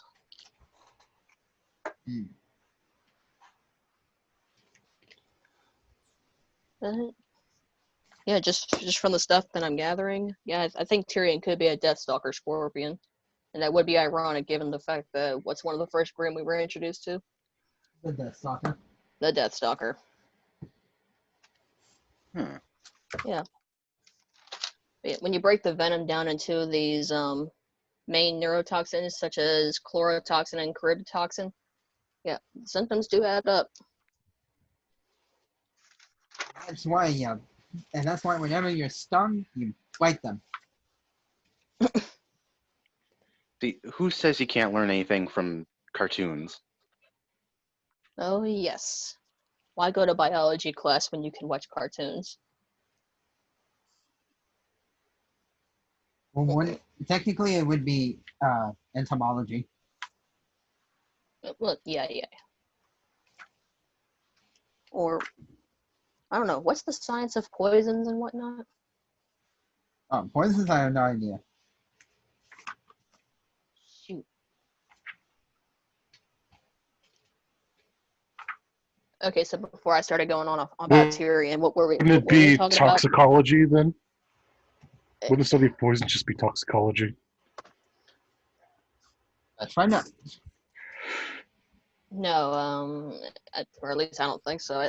There's a specific word that, damn it, it's on the tip of my tongue, but I can't think of it. No, he's right. Toxicology. Toxicology is traditionally defined as the science of poisons. Oh. All right, then. You see, I was thinking that, but I was afraid I was going to sound stupid. Considering what we've said. You really can't be afraid of that when you get on a podcast, I'm afraid. At some point, you're going to say something unusual or untoward. Well, considering what we've said in this one and our previous one, we sound pretty stupid already. Yep, the study of harmful effects of chemicals on living organisms. Okay. Actually, Stereotypical Gamer was asking me about the fix. Okay. Were you guys really off topic the entire time I was gone? Well, yeah, we wanted wanted to wait till everybody returned so we could, actually discuss as, yeah. Okay. Let's start with Heaven's Devils. So first of all, give us a little overview on what's going on there. What universe we're set in for major players of it. Major players are going to be mainly side characters getting the spotlight. Obviously, Pyrrha, Sun. It has Team RWBY in it. Weiss hasn't shown up yet. But it's going to be more side characters. I feel like there are a lot of fics who put RWBY front and center. And there are some characters, in my opinion, that don't get enough spotlight. Mm-hmm. Which is why I switched to a more Pyrrha-centric stories, because there are a lot of stories that are just about John or stories that are about Team RWBY, and there are not a lot about others.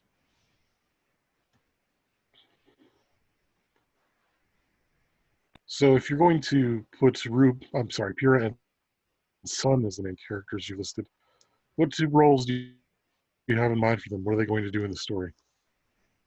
So right now, Heaven's Devils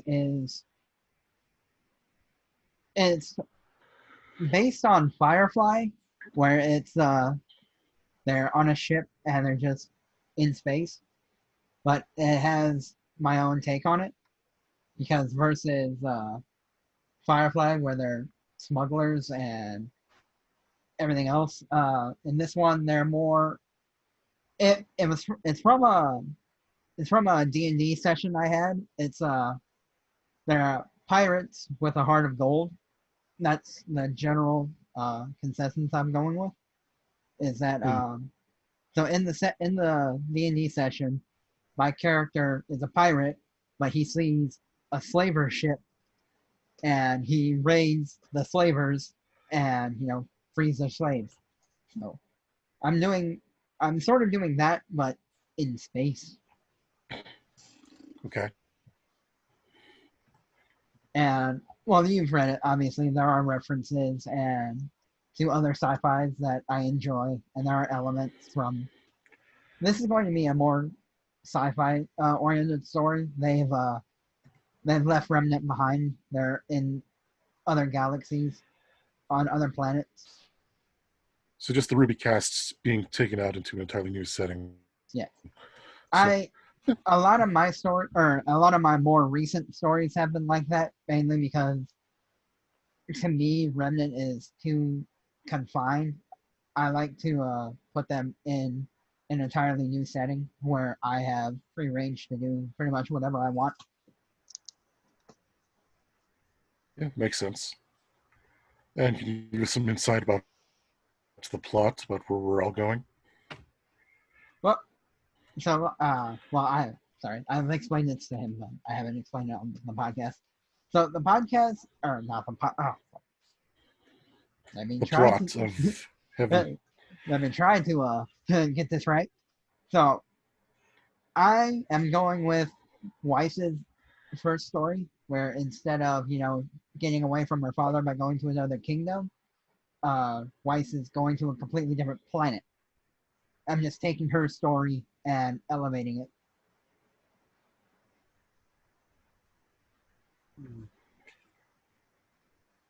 Weiss in space. Yep. Well, everybody's in space. Ah. Not just Weiss, everybody. Yeah. Okay. I am so sorry. I completely zoned out. Well then. That's unfortunate. He's been telling quite an interesting story. Yeah. So how about we move on to A Maiden Out of Time then? Oh, that's. Oh yeah, I definitely need to know more about this one. Oh, all right. So this is the opposite. Instead of sci-fi, it's fantasy. So when Pyrrha died, she goes to another world where it serves as the afterlife to Remnant. So basically, the entire population is humanity that got wiped out. and during her adventure, she'll find other characters that died in canon. But the chapter I posted, she actually runs into Tucson, who I renamed Tucson because it's a play on words. It's actually a reference to Fallout. If anybody has actually, extensively played Fallout, Nope. Well, obviously there's a real city called Tucson, Mm-hmm. and in Fallout they couldn't pronounce, or they tried pronouncing it, but they kept saying Tucson, and I renamed them Tucsons, and that, like I said, that whole thing is actually a reference if anybody actually got it. Okay. Oh, Yeah. so I actually have a question about this. So you said that this whole world that Thane and them are in, it's basically your version of the afterlife or something like that? Right. Okay, so now with that in mind, what was that other story you wrote? It was a wedding of the century or something? A Wedding for the Ages. Yeah, that's the one. So if I'm not mistaken, like, didn't everybody seem to basically be in the, like, were they in the real world now, or is this a part of the story where everybody is dead? Like, I kept getting mixed up between the two. I wasn't sure if that was like an alternate universe or something. It messed with my head. Okay, so A Wedding for the Ages is an alternate universe. I had a story that was going to go along with it, but like I said, in OC and Pyrrha got so much flack I ended up deleting it. But I kept the wedding because I actually based it on my sister's wedding. So I just kept the wedding and I just expanded upon that. And I posted it, not really caring what other people thought. Oh, follow-up question. Was there a brothel house at your sister's wedding? Or was that your own thing in there? That was my own thing. You're getting you're Okay, good. I was about to say, you didn't invite me? I didn't even know you at the time, all right? I wasn't invited either. Me neither.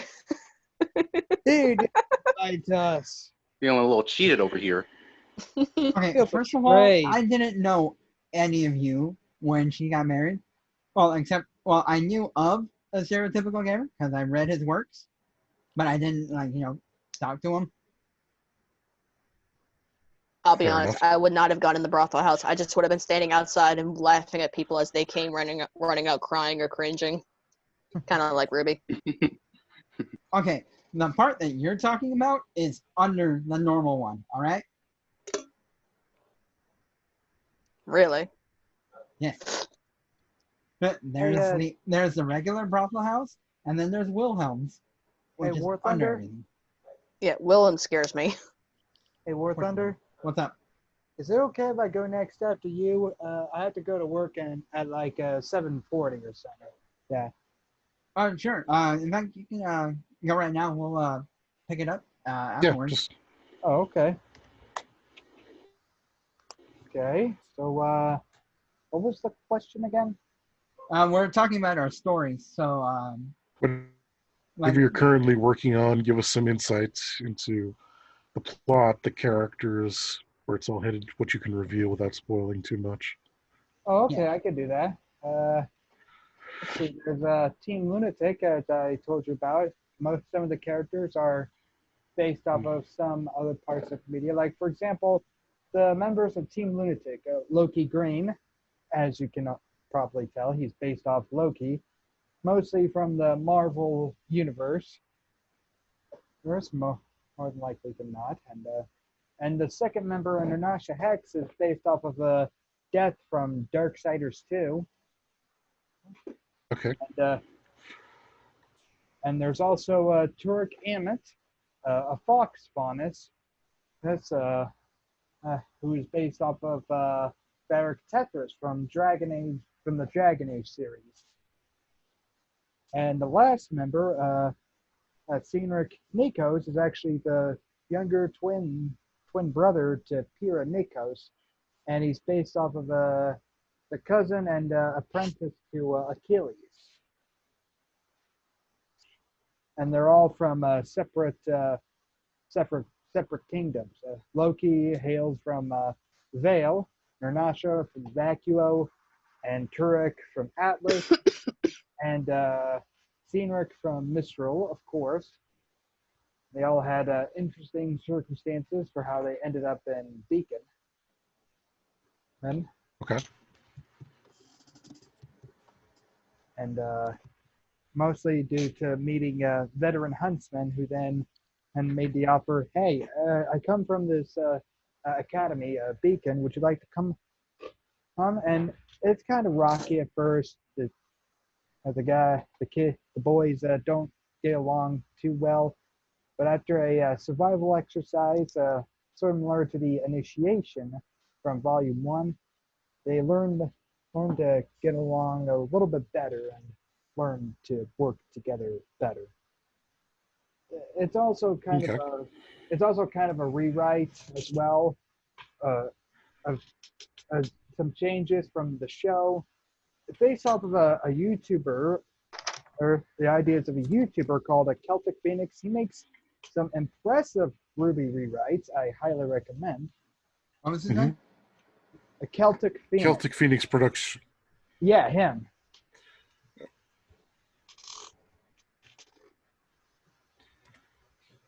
I don't know. Keep going. I'm sorry. Okay. There's also.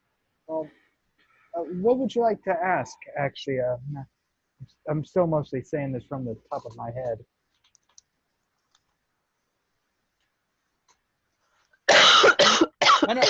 No, that was pretty much it. Is just pretty much a breakdown of your story. Is like who the main characters are, how they interact with canon, and how they're if they're original or if they're rewrites of canon.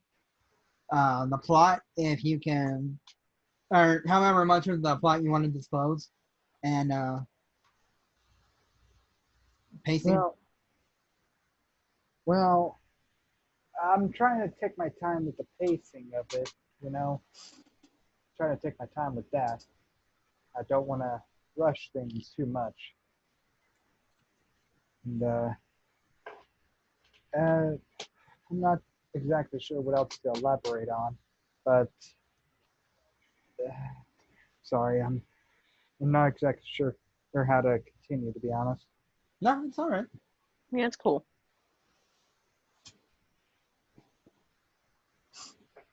But yeah, what about? I think I'm gonna stop here. I can't figure out how else to continue without stuttering too much. Trying to figure out what to say. Fine. It's fine. Yeah, it's cool. Okay, so now we enter the middle portion, the latter middle. Yeah. Before you log off, Rocco. I'm not logging off yet. Well, no, I'm just saying that send me the link to your fanfic account, and when I post the podcast, I'll put it in the description. Oh, okay. I can do that. Yeah. All right. So are we flipping a coin between Luna and Serendipitous? I've been reminded that I'm not a lady, so I don't go first. No, it's fine. I'll go. All right, we're flipping a coin. We're flipping a coin. He literally Tails.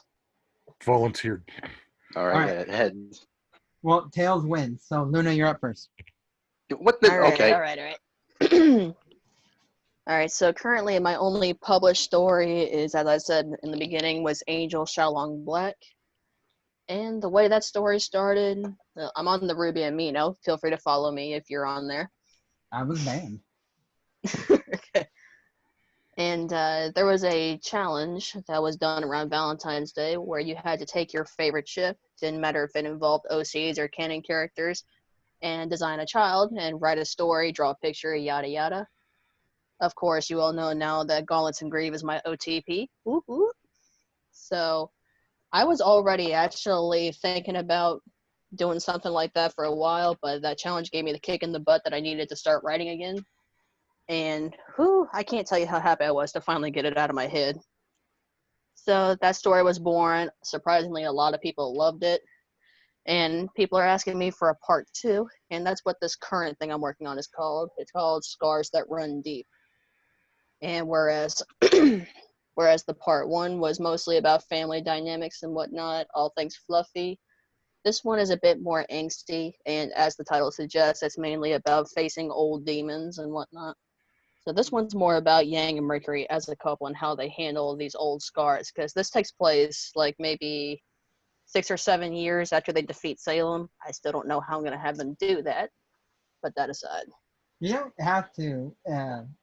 Oh, this is just me, but sometimes you don't really address it. But It's just a thing that happened at some point in the past. Like, yeah, I do have a main story that will eventually lead up to, you know, all this. I'm calling that one An Assassin's Word is Gold. But that has yet to leave my head yet, so I had to fill in the blanks in some parts of the first story. Like, for example, the only thing that I mentioned about Salem's defeat was that she got lasered by Ruby's eyeballs or something like that. I still have no idea how I'm going to have her be defeated. Silver eyes, it fixes all the plot issues. Axe. So yeah, I still don't have a solid plan in mind for that story, so I had to get a little creative and be subtle at the same time. But yeah, that's a. So, do you guys have any specific questions? I don't know what else to give you.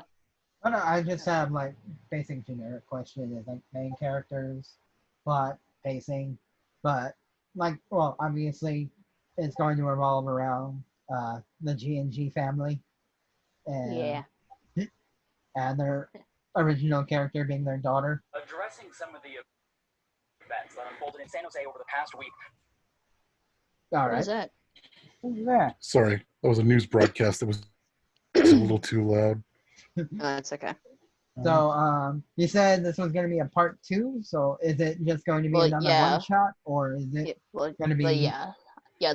The second part is going to be a separate one shot, but then the main story is going to be its own thing that will eventually lead up to these one shots because I'm doing things backwards now.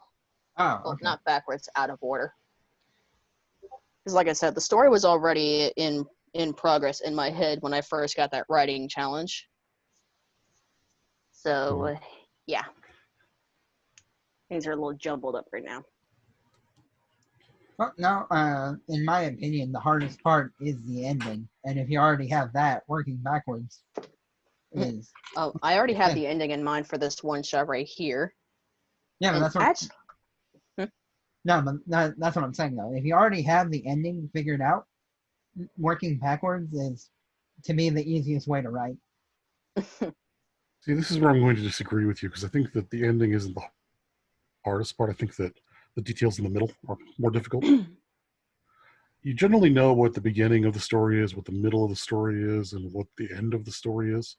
And there's a whole lot to fill in between those three major points. Yeah. You got your... Yeah. If you got a story with a 3-act structure, you know what high points you have to hit, but there's still thousands of other words you have to write in between. Try millions. I have not yet written a story with 1 million. The longest story I've written, I think, had 160,000 words. I try not to write too much more than that. That's longer than the 2 Towers. That's more than enough story, I think. Yeah. I mean, I haven't written anything that much either, but given the fact that I like to go into detail with a lot of my writings, I'm not surprised if I ever do one day somehow complete this fan fiction, I'm pretty sure it's going to be very, very, very long. Yeah, the highest story the longest story I have is 267,000 words. Mm-hmm. And it's a multi-chapter fic? Yeah. Oh, nice. Could you imagine reading one chapter of 260,000 words? I gotta get... Lord. Let me buy you a coffee if you actually manage to do that. Oh, each chapter is over 10,000 words each. Mm-hmm. All right, that's really good. I think my Angel fic, the part 1, I think it's currently my longest thing written ever so far. I don't think I've ever written anything I don't think I've written a single piece more than 6,000 words.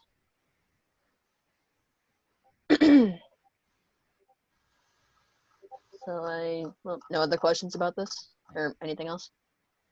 Oh no, I always have fan fiction open, so I'm just looking. Yours is 6,205. Well, that's including the author's note.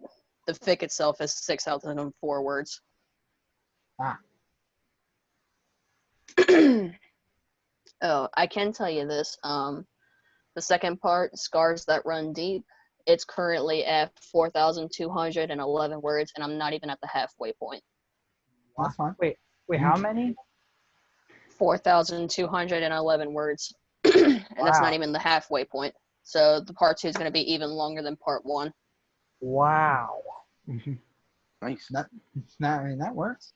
I mean, like I said at the beginning, a chapter is as long as it needs to be. Hey, Yeah, WarThunder. and I did also say that I planned for part 1 to be short, sweet, and to the point.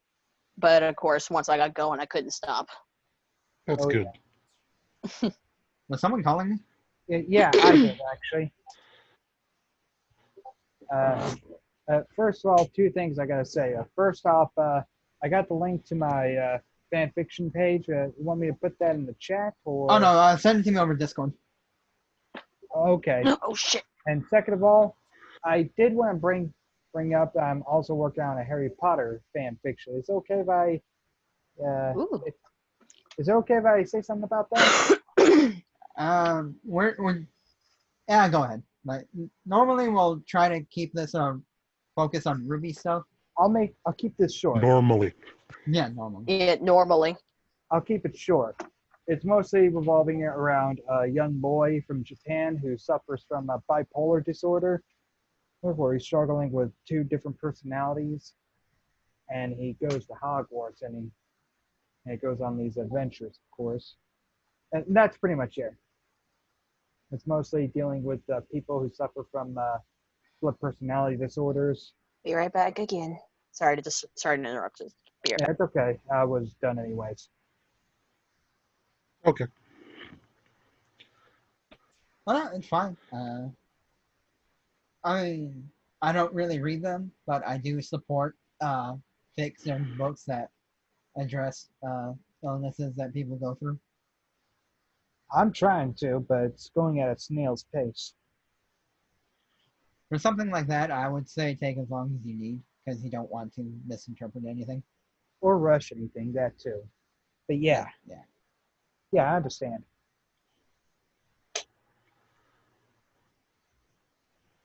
Well, I don't know if she's done, so I guess we'll wait again.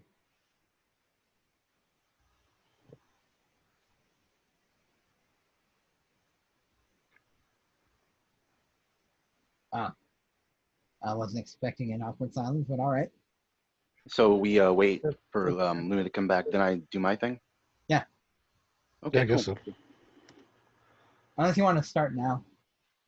Well, no, yeah, I take that back. Considering, like I said, I don't know if she's done talking about hers. Okay, I just sent you the link. All right, awesome.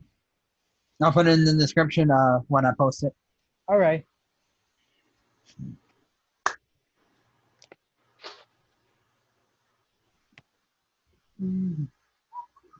So, is anyone watching anything new? Not really. Not There's nothing really new on. since last week. Not Yeah. really. Oh, here's one. Anybody reading any? Who said it last time that they don't really read RWBY fics? I did. I don't really read a lot of things. Okay. It's much easier for me to write than to read. Okay. Well, it's probably a bad thing. It's probably bad to say, but I've probably read more fan fiction than I have like actual novels. No, that's fine. I think that you read what you want to read. There's not really anything wrong with reading a fanfic versus reading a book. I'm not sure where that stigma comes from, honestly, other than the fact that fan fiction is almost entirely for entertainment, and some books are written to be important or meaningful. I'm sure some people want to write fanfics that have a meaningful or important or powerful message, but there is a perception that fan fiction is the domain of the amateur rather than the professional. Mm-hmm. If you were a professional writer, you'd come up with your own idea, right? Right. There is a except stigma that's kind against of, it. you But know, hard. yeah, it is difficult. Writing is not easy. If Nope. writing were easy, I think a lot more people would be doing it. Especially now that we're all stuck inside and Yeah. Stuck inside, losing their minds. Well, losing your mind is a good starting point if you want to be a writer. You have to be a little bit crazy to want to do this. Yeah.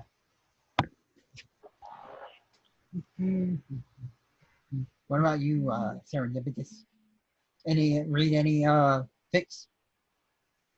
Yeah, I've read a few. Oh wait, actually no, I haven't. Not recently though, because people have been a little slow on updates. I mean, which is fine, because yeah, yeah, I haven't been really reading anything lately. I've been like trying to draw more. Been stuck on YouTube and trying to write my own stuff. Yeah. What about you, Rocco? Huh? Rocco, have you read any RWBY fics, or are you just writing them? A little bit of both, to be honest. There are some RWBY fics I haven't had the chance to check out. Like this friend of mine, Mogu Era, he's been working on a new RWBY story called The Red Thorn. I haven't had the chance to check that out. I've been meaning to though. And yeah, I've mostly been focused on trying to focus on writing, of course.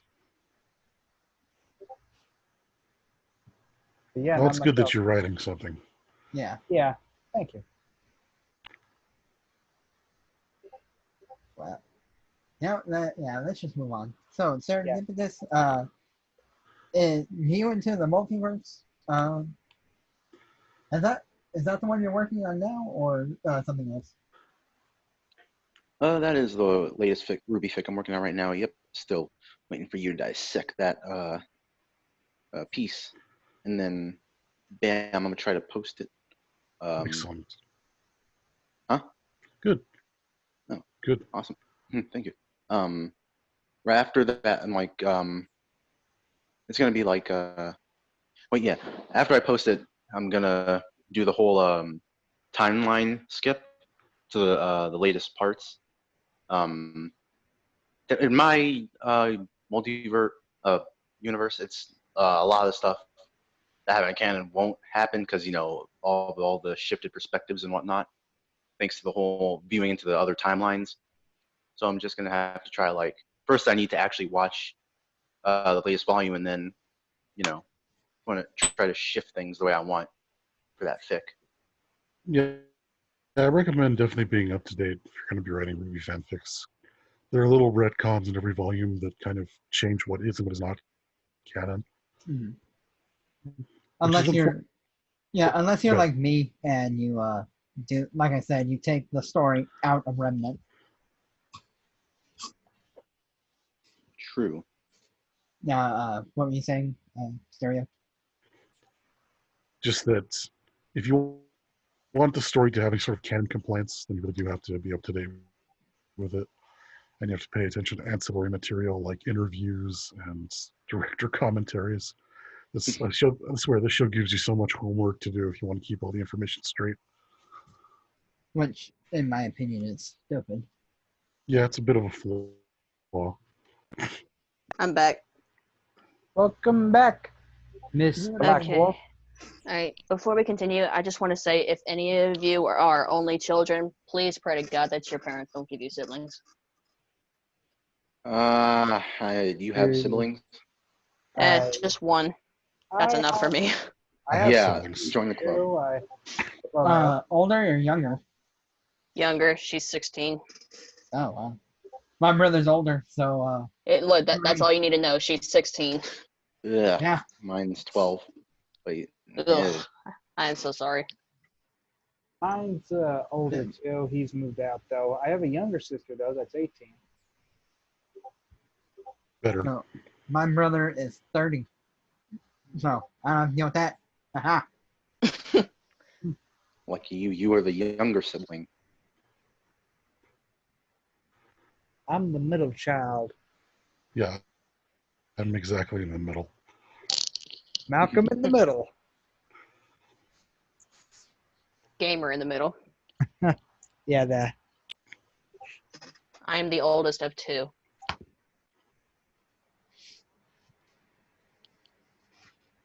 Okay. So what's going on right now? What did I miss? Serendipitous was enlightening us about his story. Yes, we went over his. Yeah, it's the multiverse fic one. I've just got after I post the latest chapter that I worked with Genital WarThunder on, I'll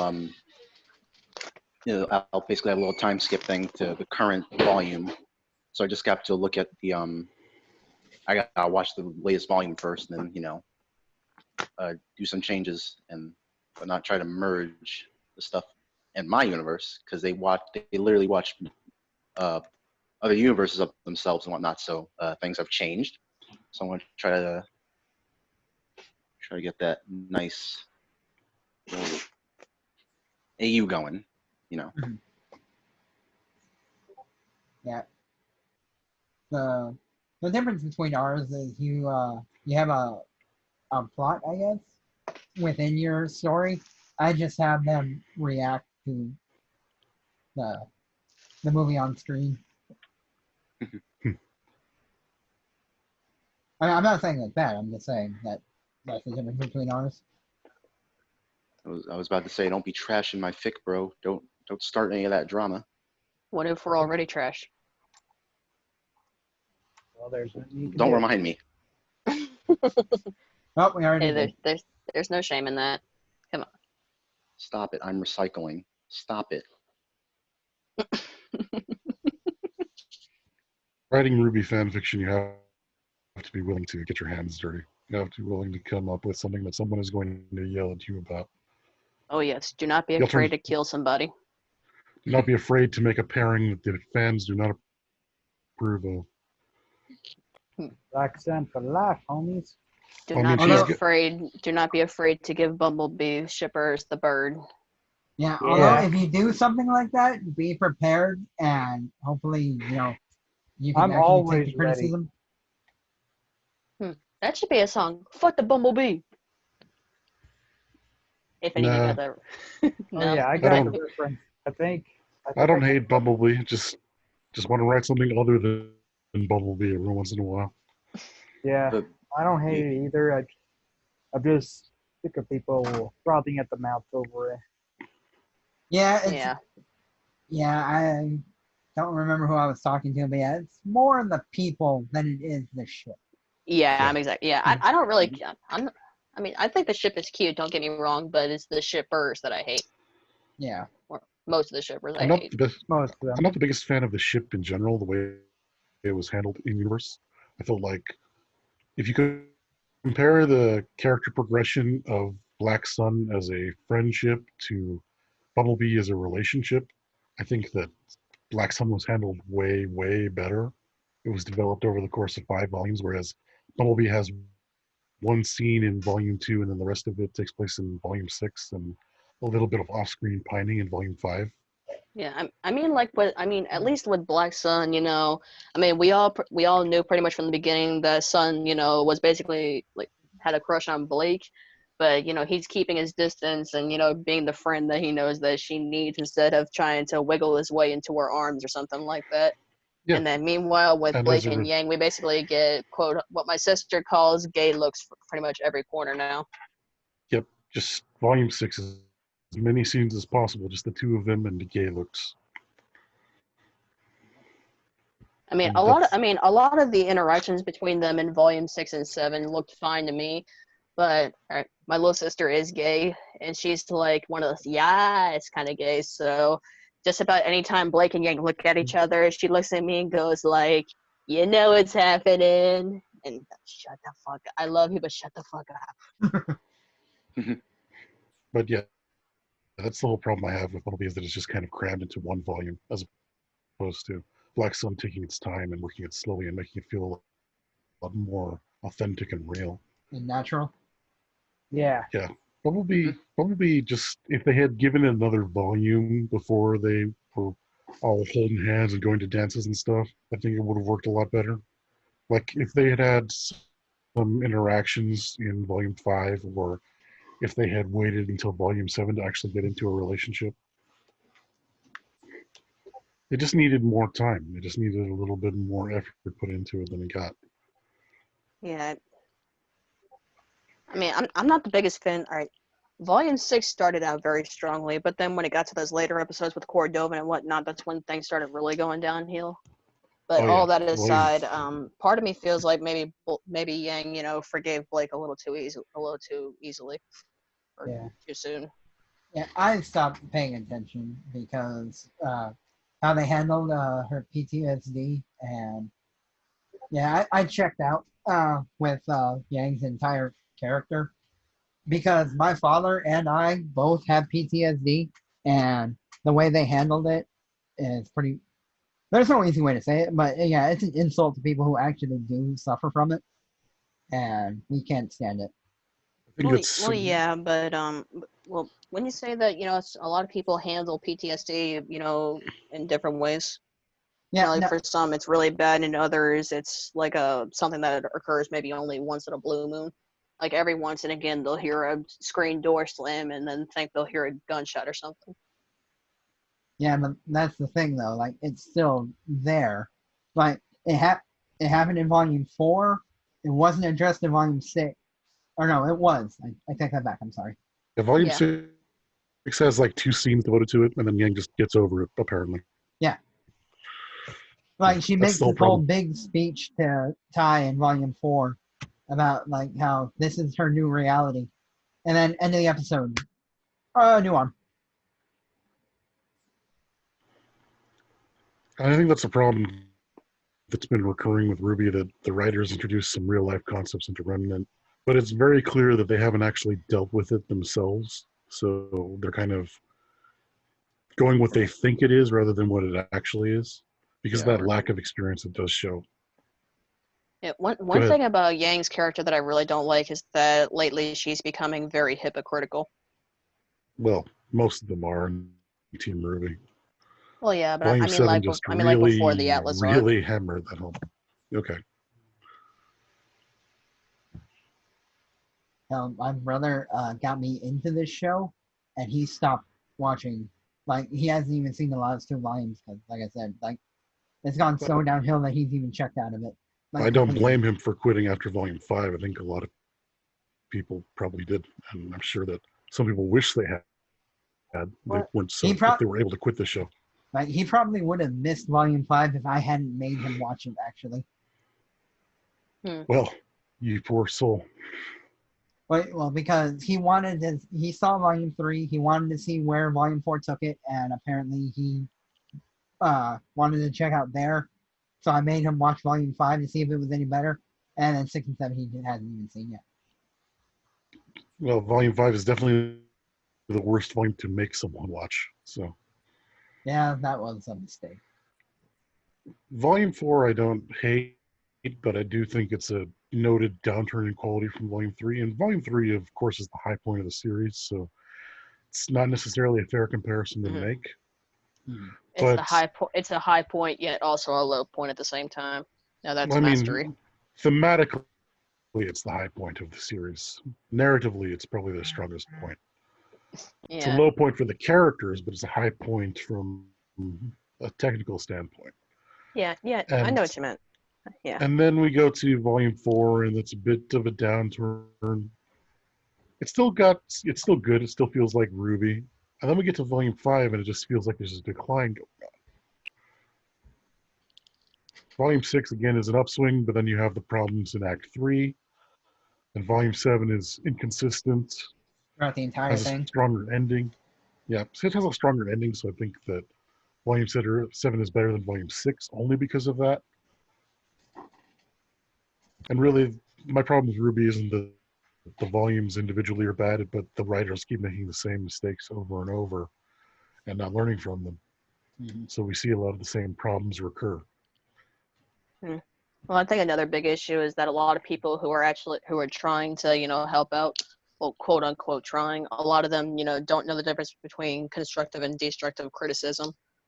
Some of them may think that they're actually, giving good advice, but a lot of them are just nagging and basically insulting the writers, and they're not really helping. Sometimes some people tend to just get hate mixed up with criticism a little too often. Yeah. Well, we have the term hatedom for a reason. It's not entirely unjustified. Yeah. I mean, I regularly participate in the RWBY Critics Discord, and for the most part, they're just jaded RWBY fans who are tired of it and have either been driven away by the quality of the show or by the quality of more ardent fans who they interact with and shout them down. Because some RWBY fans are completely blind to all this and just go along with it.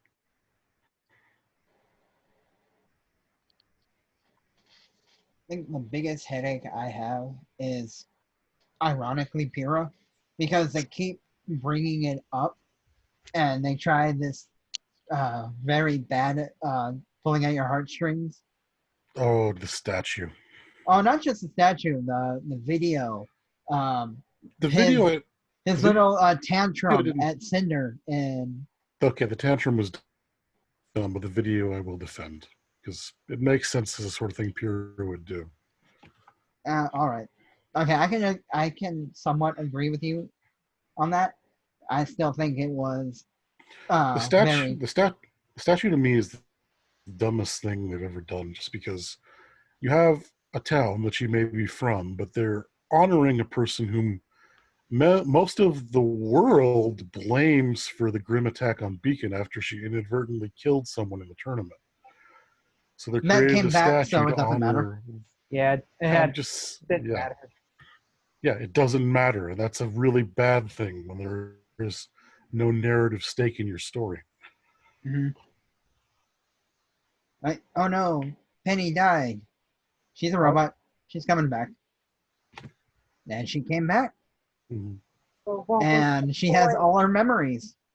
What the fuck was the point of her dying? Exactly. What was the point? I think it was strictly because of her allusion to Achilles. But then again, that's going to end up diving into the Juniper death theory, which I don't want to get into again. Oh, man. I've actually read about that. Oh, where they're all supposed to die? I really hope they do. Might as well. Yeah, supposedly Nora gets eaten by a pack of Beowulfs, Ren kills himself because Nora is dead, and then somehow Jean dies by fire. How does that even work? I think that would be very out of character for Ren, in my opinion. I don't think that he would kill himself. He'd probably do like a sacrificial, like. Oh yeah, there's a difference between dying for a cause and killing yourself. Yeah. Well, yeah. Why would Nora die by wolves? I mean, that's how. Well, I mean, Thor was.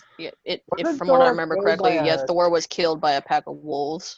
No, Thor dies by Jormungandr. The serpent's venom kills him. Yeah, Odin dies by Fenrir. Odin is eaten by the wolves. Odin's eaten. Thor dies by Jormungandr. So that makes no sense whatsoever. Wait, Norman who? Jormungandr. The Midgard serpent. The world serpent. He's the serpent that circles the entire world and bites his own tail. Oh, the Ouroboros. Not quite the same thing, but it's a similar imagery, yeah. Yeah. Oh, so Nora gets eaten by King Taijitu instead. A really big King Taijitu. They're already massive. Well, yeah, but this one, an even bigger one. An even bigger one. An Emperor Taijitu. Oh, I could just imagine that. Wait, that sounds awesome. It does. I can just imagine that. The Grimm have so much potential for designs that just aren't being used. Yeah, the possibilities are literally endless. Yeah, I mean, you look at their Volume 1 designs and how imaginative they are, and you look at something like the Nuclevi, and as late as Volume 4, they were still innovating. Then we get to Volume 6, and it's like, oh, it's Godzilla. Ooh, I do have one Grimm that I designed. Let me see if I can dig through my dozens of sketchbooks. By the way, I'd hate to go off topic, but did you hear about that contest that Rooster Teeth is? Okay, no. Okay, this I will stand firm on. we are not going to talk about the drama with Rooster Teeth. Are we not, I'll agree with you not on talking that. about the contest? Oh, okay. Not even the okay, contest never to mind. design a mind. grim for the canon? Never I'm not mind. suggesting we. Never mind. Okay, Just okay. Ignore that. Ignore that. Ignore what I said. Sorry. I apologize. Okay, I might. That sounded aggressive. I'm sorry, but I want to keep this, at least on point. But I do not want to talk about the drama that Rooster Teeth in, because there is so much, and there is so much more piling onto it, and I really want to keep all of that out. Fair enough. I understand. Like, going off topic with other fanfics is fine, but let's not bring real world drama into this. Got it. Agreed. My apologies. Hey, we're all in that one Discord group, right? I don't know which one you're Stereotypical referring to. Gamer. The one that he sent. Okay, yeah, all right.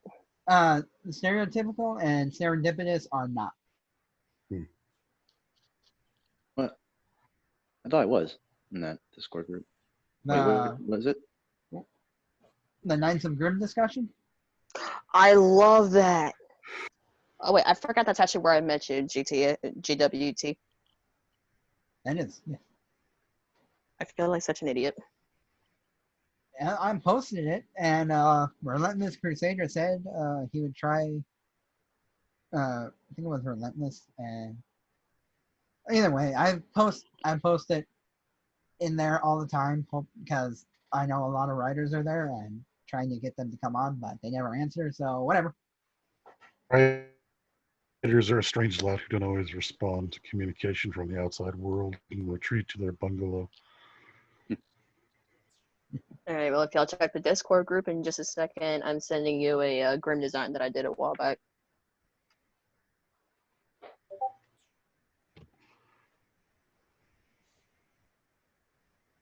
The original context behind that grim was a bit of an ambitious one, but now I'm just saying, I'm calling this a nightmare. Oh, clever. Like the actual nightmare? Like it. I think I'm gonna spell it like this, though.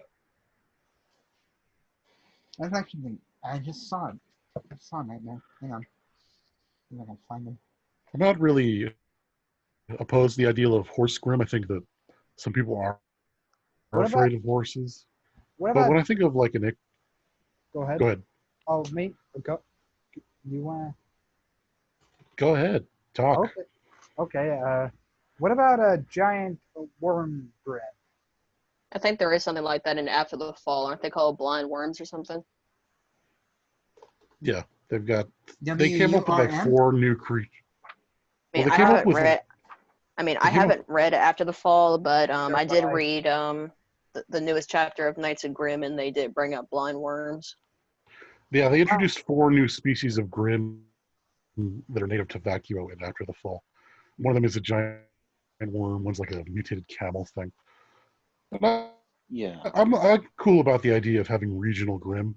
I think Volume 7 had a good design with the saber-toothed cat type grim. Though they really phoned it in with the Megoliath, which is just the Goliath Megoliath, with yeah. a little bit of extra hair. Yeah. Well, extra armor and a lot bigger. There we In go. my RWBY story. Oh, whoa. Oh, hello. Wait, okay, wait. Wait, did you say that there was some kind of grim camel or something in Vacuo? That's right. There is indeed a Yeah. grim camel in Vacuo. Are you kidding me?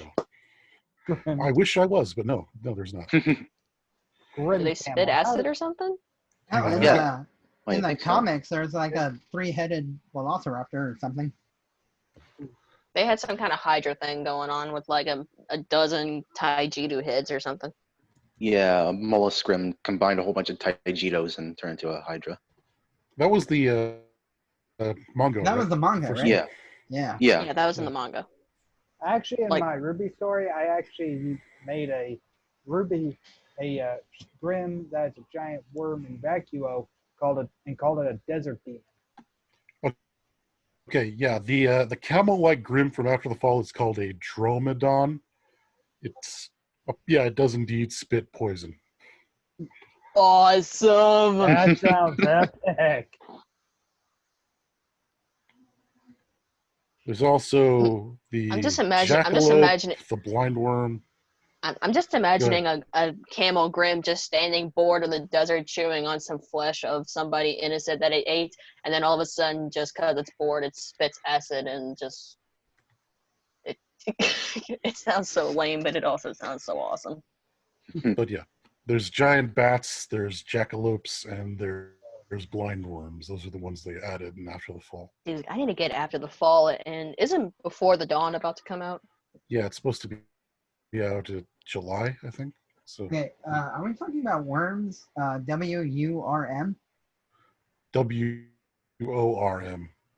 Yeah. Oh, so like No. actual worms. Yeah. That's not as It's impressive based, as near as I can tell, it's based on the Australian giant worm myth, the cryptid. So I was thinking of like the worm species, like the giant worms that collapse landscapes. no. You This know, one was easy enough for Team Coffee to kill. Probably not. But since we're on the topic of Grimm, so you guys know how we had that Leviathan in Volume 6 that looked like a giant platypus or something? Yeah, Uh-huh. Or it looked like a platypus to me. like that. Those worms. So when you think of Leviathan, oh, cool. Okay. So when you think of Leviathan, one of the first things you usually think of is a whale, correct? Well, what the fuck are they going to call the whale from Volume 7 now? I refer to it in story as monstrosity. After monster from I don't really. Look out! It's a monstrosity. What do you mean, a monstrosity? We're surrounded by them. Yeah, I know it's a little bit generic, but the alternative was, already used. Yeah, I really don't think of whales as Leviathan. Well, that's what the Hebrew translation is. It just well. means whale. Yeah. Oh, either way, I don't. Whenever I hear Leviathan, I think of like a monster. Yeah, a giant sea monster. Giant. In the Bible, there were 2 Leviathans. One of them was killed so they wouldn't breed. The whole thing. Well, not really sea monsters, but just like a really big monster to me. Like, it doesn't have to be sea. Like, Leviathan is just any giant monster. Any giant sea creature, more or less? Oh that's what it is, yeah. A Leviathan is a sea creature, and a behemoth is the land monster. So, you got those 2 going on. Guys. Okay, so... What? I was going to say for the name, what about Charybdis? What? I like that. Yeah, Charybdis is one of the sea monsters from the Odyssey that Odysseus had to face on his journey back home. But Charybdis was just a giant whirlpool with a beak, wasn't it? More or less. Yeah. There are different interpretations of the Charybdis, but like I think all they really saw was like a whirlpool that it made. There was never really anything too explicit about what it looked like. Mm-hmm. Well, if you watched Percy Jackson, The Sea of Monsters, their interpretation of Charybdis was basically giant whirlpool with teeth, and then it somehow had a stomach at the very bottom. Yeah. And the weirdest, it's a Sarlacc. And the very weirdest, prickly-looking asshole I've ever seen on a monster. It's the Sarlacc pit, but for water. And see, they also mentioned Scylla in that movie, but I'm kind of bugged that we never got to see Scylla. Well, yeah. To be fair, she was probably in her mountain chilling. The whole point was there was a mountain she was on, and there was the whirlpool next to her. And you had to choose which one you had to deal with. Oh, okay, so I just looked it up, and according to this, Leviathan is a creature with the form of a sea serpent from Jewish belief, referenced in the Hebrew Bible in the book of Job, Psalms, the book of Isaiah, and the book of Amos. Yeah. And originally there were 2 Leviathans, but the female was killed so they wouldn't breed. Ah. Yeah. Yeah, I'm saying... If they did, they would overrun humanity. Kind of telling, don't you think? Yeah, so I'm seeing a mixture of what look like sea dragons, whales, and then stuff from Subnautica. Mm-hmm. I looked up the Charybdis, and there are a couple of pictures that have depicted it as like as a monster with a worm-like body, but also tentacles that pull ships into its mouth. Yeah, a lot of arms. So kind of like a mutated octopus. Basically a giant squid. No, because the picture I'm looking at, A kraken? now there's only one mouth, but it's like that's what causes the whirlpool is its mouth. And the crack. Kind of is been like the noise, Kraken from anyway. Sea of Thieves. Are you still talking about Percy Jackson? No, now I'm talking about the Kraken in Sea of Thieves. The Xbox game? That's excuse me.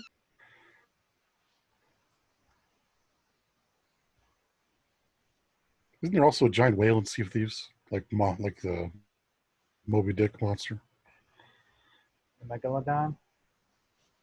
Yeah, the Megalodon is in there, but that's a shark. No, it's Assassin's Creed is the one of the that has Moby Dick in it. Black Flag. Wait, what Yeah. would they call a shark, Grim? That's a good question. Good Guess, name for a shark grim. Actually, wait. I actually came across. I was actually sent a list of grim names for certain creatures in RWBY by someone on and I'll have to look it up if you guys want. Hey, War Thunder. In Knights of Grim Act 2, I think it was Act 2. Didn't Matt actually do a scene or two with some shark grim? I think he called them Leviathans at the time. I have no idea. Shoot, I don't exactly remember what was going on. I remember the group was in a submarine. Something was going on, and Neptune, of all people, volunteered to go out into the water and fix the problem. But then they get attacked by shark grim. I have no Okay. idea. But no, I haven't read Knights of Grim. For real? Yeah, no. Neither have I.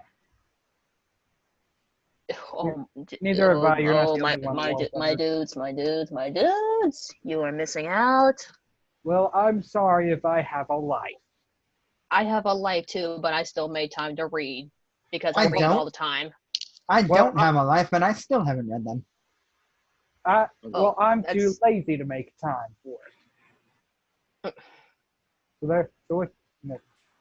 Yeah, I'm too lazy.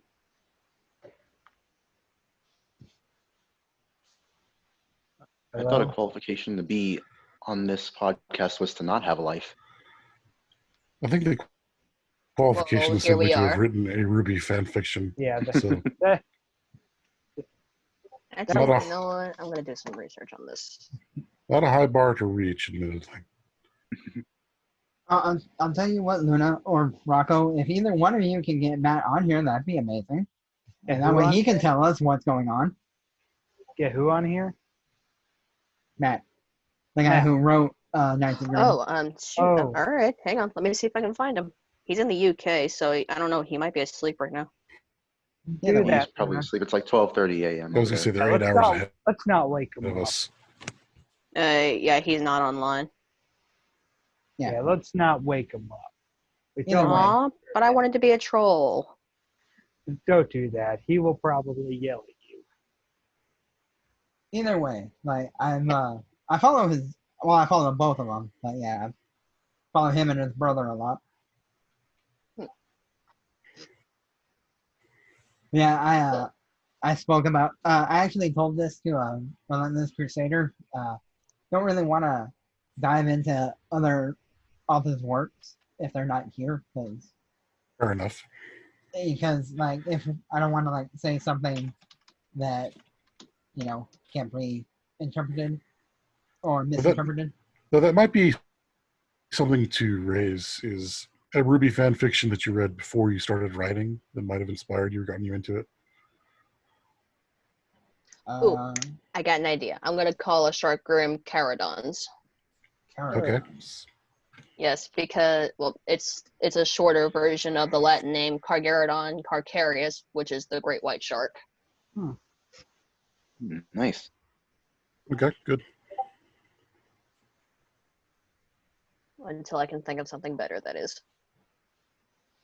Or let's just go ahead and call them megalodons. How about that? All right. I don't think we can. Unless That's they're already big. like a real thing. Unless they're big Well, and gigantic, you can't call them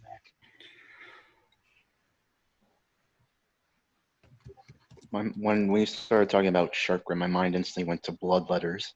what we were Like- what we were talking about, Grim. Like, Yeah, grim.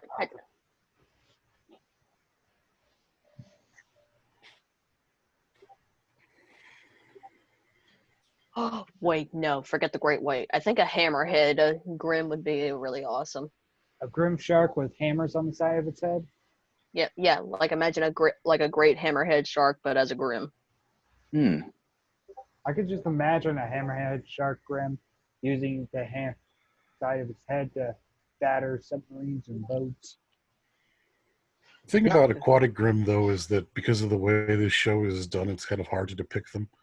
Every aquatic grim we've seen has also been amphibious, like the Leviathan and the Phaelon. And the Phaelon can also fly, so it's just cheating. Yeah. Yeah, and it's hard to put a lot of armor on something that, needs to move around a lot, especially something like a hammerhead. I just thought of something. A grim. What about a woodpecker grim? A woodpecker? Small but deadly. It lands on your nose and tries to peck your brain. You remember Volume 2 when the tiny Nevermore's Yeah. So maybe the grim do start small enough that they can be like that. Can you imagine Crow getting into a fight with a woodpecker Grim, like in his bird form? That'd be amazing. That'd be epic. Take my buddy. I want to see that. I just And given remembered something, Luna. And given the fact that crows and ravens are massive, yeah, I gotta see that. Like a woodpecker grim swooping down with its nose. Trying to impale you. Like, here's what I'm imagining. Woodpecker just comes flying along, lands on Ruby's boot, and she's like, "Aw, this Grim is actually really cute." And Weiss is like, "Ruby, it's a Grim, kill it." "But I don't want to kill it, Weiss." "Ow, it touched my leg." And then Yang is like, "You little pile of feathers," and then just steps on it. That sounds like a Chibi skit more than a Ruby episode. Well, yeah, but we basically already had something like that happen where Ruby walked underneath an apple orchard, an apple hit her in the head, and then Yang punched a hole in the tree. Oh, yes, I remember that. I do miss Ruby Chibi sometimes. Yeah. When's the new season coming out? Never. Ever. No. Oh my dose of Ruby comedy. Wait, forget sharks altogether. Oh. The killer whale as a Grim. Now that is terrifying. That would. Oh, yeah. It would be. Yeah. We'll call it Orcus. Orcus. Yes. Yeah. Yes. Absolutely. Yes. Yes. Yes. Yeah. Let Good job it be there, known. Sorry. Whales and dolphins can be malicious as fuck. So as a grim one. Yeah. Oh yeah, orcas are known as shark eaters. It's weird though, because there's like this concept art of like a Nevermore eating meat, but we never see Grim eating animals in the show. So apparently they only. Well, corvids are scavenger birds, if I'm not mistaken. But that's the thing, though. We also have Grim who feed on just emotion. So if they don't need to eat animals, why do they? Just to kill them? I'm actually not 100% sure. Yeah. Yeah, when I write the Grim, I don't write them as needing to abide by the standards of biology, not needing energy from eating meat. But at the same time, it's apparently canon that they kill animals, but they don't eat them. Yeah, from what I've researched, the only real spouts that they get into with real animals is like over territory. That's about it. Which is strange because it doesn't seem like Grim have a fixed territory. They just kind of wander about wherever. Then they go where the negative emotion of the humans is. Well, I guess you can imagine the land of darkness is like one giant nest, and eventually the babies have to leave the nest and go find their own territories. Where Salem's Keep is, wherever that location is. Yeah, that's the Yeah. land of darkness. Yeah, I usually put it in Anima, in the little red peninsula off to the kind of southeastern corner of the continent. See, I figured it was kind of obvious that maybe the land of darkness was that one continent off to the northwest, I think it was, that dragon-shaped one. Yeah, the one that no one has been Yeah, to and yet. Doesn't seem to have any settlements. And then that place Yeah. in Anima where you think that where her sanctum could be, that's where I think maybe the Temple of Light could have been. Interesting. You know something? I just had I thought of something on like a serious note for the woodpecker grim. Uh-huh. If you got a whole bunch of those things, they'd be just like the krill from Gears of War. Like a piranha attack. Okay. Yeah, just like strip the flesh off their prey in seconds. Small but deadly. That's Oh, what I yeah. said. Or like just straight up break down structures, like eventually collapse entire buildings on people. Yes. Oh, piranha grim. Dude, those things are terrifying in real life. Do not give them more power. I'm sorry, I got these creative juices flowing. You got them flowing. I What can't would stop. you call those? Oh, you know what we need? We need What? an alligator. Oh, No. No. alligator grim. No, Sarcosuchus, the big ass one. Oh, dinosaur grim. Mosasaurus. There you go. Oh yeah. T-Rex grim. Mosasaur. Go big or go home. Oh yeah. Maybe call it a Cronus after the Chronosaurus. I like that. Tyrant-saurus? The Tyrant Grimrex? Oh, hey, Luna. No, if you I know see what a I just T- remembered? Hmm. You didn't mention Mr. Sprinkles. Well, Mr. Sprinkles is a bit of a side character, so no, I didn't mention him. But If I were- fine, since you brought it up. Going back to earlier when I was talking about my fan fiction, Angel does have a little stuffed cat named Mr. Sprinkles that she got from her Aunt Blake as a birthday gift, and yeah, WarThunder here just loves it. I just So, love Blake- bringing it up because it's hilarious. Blake gave Yang's daughter a cat blush. Is she trying to like subliminally affect her?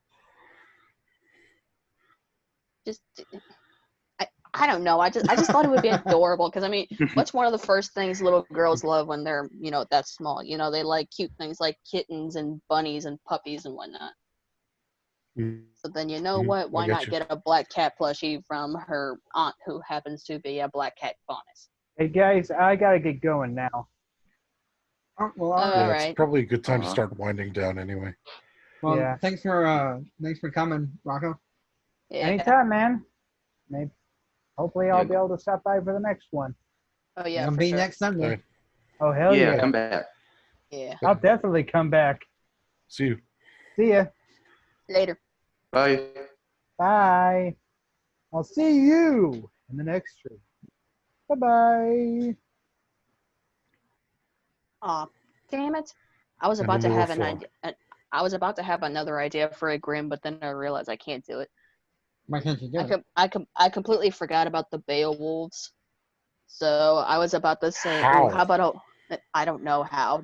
Don't.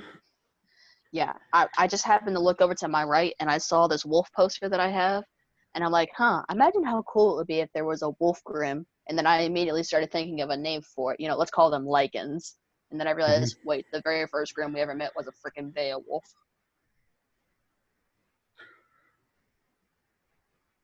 I mean, if you look back at the red trailer, they basically are lichens from like Underworld, just with red mouths and eyes. Yeah. Yeah. Y'all ever heard of the The what? Y'all ever heard of Wendigos? Yeah. Oh yeah. Well, the only reason I know about them is from Until Dawn. Yeah. What about a grim based off those things? That's basically Like a the human who apathy. turns into a grim? Huh? Well, if you take the concept a little differently, like a human who becomes a grim, you can have something interesting there. Well, I think maybe if you took like the same concept from wait, is that actually the storyline for the Wendigo, that if a human resorts to cannibalism that they become a Wendigo, or is that just for the Until Dawn game? Oh, that's the That's actual myth. that's the myth. Yeah. Oh, Yeah, that's the myth? and it's basically it was sort of like a kind of cautionary tale for people who lived in harsh winter climates, that you would create such a terrible moral sin if you killed someone else to survive by eating them. You would transform into a monster.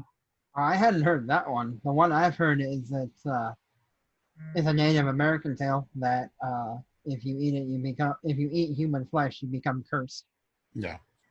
Yeah, that's the one. Yeah, it's not like just like for specific areas. It's just like in general. If you resort to cannibalism, no matter what you do, you become a Wendigo.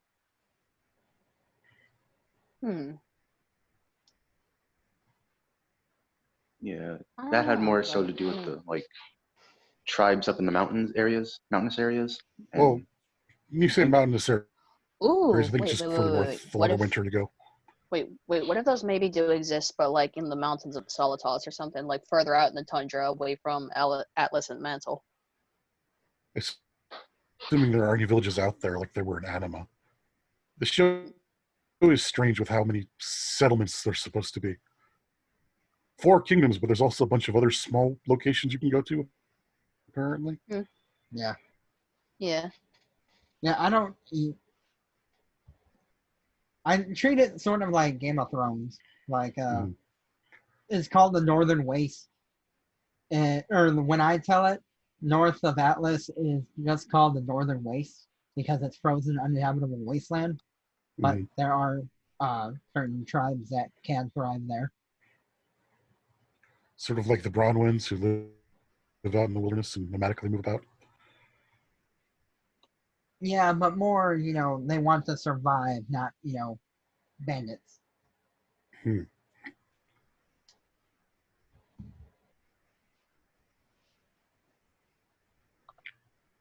This goes to show that there's still a lot of potential to come up with new plots for the world of Remnant. In such a short time, Monty managed to create such a big world. Yeah, this was just us going off topic and talking about Grimm, and we came up with a whole bunch of different plots right here. It makes one wonder what RWBY's writing room must be like when they're just spitballing ideas. Well, I mean, that's the beautiful thing about Remnant, How the possibilities of what this world could be are pretty much endless.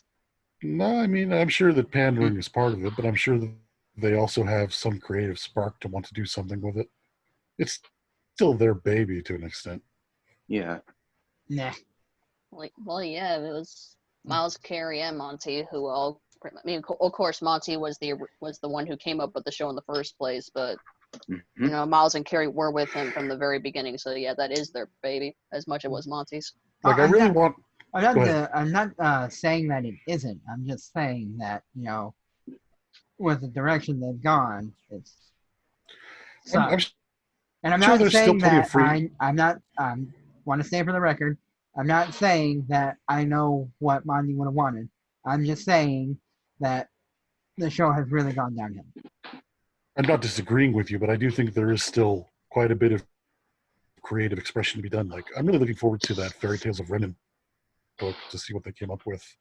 Me too. Yeah. I haven't even heard of that. Yeah, I am kind of curious about some of the fairy. We can end the podcast on an optimistic note about how much we're actually looking forward to something in the RWBY universe. All right. So you said you're looking forward to the Fairy Tale book? Fairy Tales of Remnant, yeah. Fairy Tales of Remnant. Serendipitous, what are you looking forward to? I don't know, but I am interested in that book now that you guys mentioned it. Luna, same thing? I mean, weren't there a couple of fairy tales that Pura listed off in Volume 3? There was The Girl on the Tower, The Tale of the Two Brothers, The Shallow Sea. And 2 of them have actually been explained. Well, then, of course, The Story of the Seasons, but there was a 5th one that I forgot about. The Man with Two Souls, perhaps? Oh, I'm pretty sure we've already... Yeah, we covered that one. Oh, yeah, just a bit. Actually, I'll be honest. All right, so you guys know how Salem alludes to the Wicked Witch of the West from Wizard of Oz? Mm-hmm.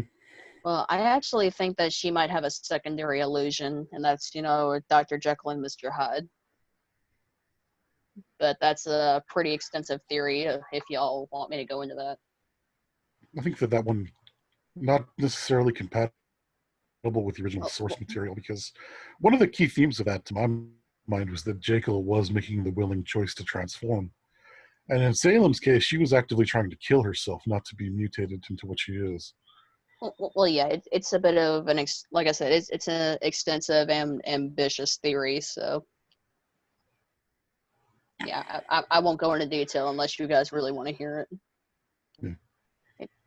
Yeah, I looked up the episode to see the list of fairy tales that Kira mentioned. So it's playing right now. What I found weird is some of the videos in the Recipe playlist are privatized. Interesting. I mean, and there's still all the chapters are still out, but there are a lot of videos that have become private, which I had not seen before. Yeah, you don't really go back and rewatch most of these volumes now, so what reason would you have to know that the video was suddenly private? I reread it just sometimes for remaining out of time, but okay, here we go. The Tale of Two Brothers, The Shallow Sea, The Girl in the Tower, Story of the Seasons. Oh, and that's it. Only the 4. Okay. Well, Ruby Wiki is a godsend when I It need to is. go back and read the transcript of an episode, get all that information. Mhm. Yeah, for sure. Yeah.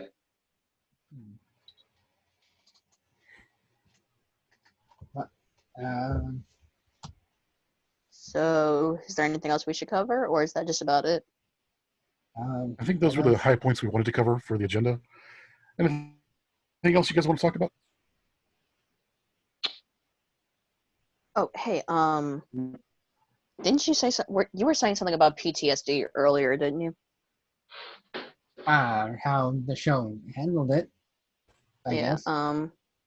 Hey, didn't I send you a file of that part 2 of my fan fiction that I was telling you about? Yeah. What did you think? Right. I never actually considered PTSD when I was writing this section of the file. But like, how do you think I handled it so far? I'll have to reread it because I don't remember there being anything about it. Well, I mean, pretty much all that I have so far is just a nightmare in the past haunting Mercury. That's about all I got, but I'll reread it. all right. Well, I mean, I understand what you're going with, but well, I mean, there are different versions of PTSD, so ours is it's not really haunting, I guess. I don't know. I don't know how to describe it. Well, like I said, when I was writing this, I never once considered about this being PTSD until you actually brought it up. So, and since you mentioned earlier that you do have PTSD, that's why I wanted to get your input on it, like how I went about it. Okay. Well, like I said, I'll reread it. All right. But like I said, I mean, it manifests in different ways. So yeah. So my opinion might not be the same as my dad's, like I said. Yeah, fair enough. It's got me thinking, real quick. How I guys talk about how they handle certain topics in the show. How do you think they how do you guys think they handled the whole fondness movement? Poorly. Oh God. Not very effectively. I mean, in all honesty, like when it comes to the show, like their discrimination against faunus, it feels like any kind of discrimination to other races in real life. Like for me personally, you hear about racism, but then you never actually, I never see it with my actual eyes. I only see what I see on social media and whatnot. And then it also feels like that in the show. We hear people say, a lot of bad things about faunus, but then the worst thing we've seen maybe was Adam's scar, implying, faunus abuse and whatnot in the Schnee Dust Company. Oddly enough, I think Volume 5 actually handled the funnest racism plot best. Like when Crow's going around searching for huntsmen, there's this little bar he hits. There's one sign that says no faunus. Yeah. And it's not called attention to or commented on. It's just there in the background, and it adds to the world building. As opposed to what we got like in Volume 7 when the drunk guys is like, dumb faunus. Such an obvious and very blatant character. Can we be honest and say that Weiss was just the greatest in that scene? I want to disagree. Because, like... I mean, come on. Have you ever not just wanted to throw some douchebag in the trash? Yeah, but that's still a felony. I mean, that's still assault, so... Since this story began with Yang brutally assaulting people in their own property, okay, I'm kind of giving there was all that. Gonna give the main characters a bit of a pass for all their law breaking, but... Like, as much... There's definitely a... Like, sure, I agree with Weiss, but, I'm not going to, commit a felony. There's definitely a degree of protagonist-centered morality in how the laws are applied. It's got a very Harry Potter vibe to me. We're like, oh, we'll bend the rules just this 6 times.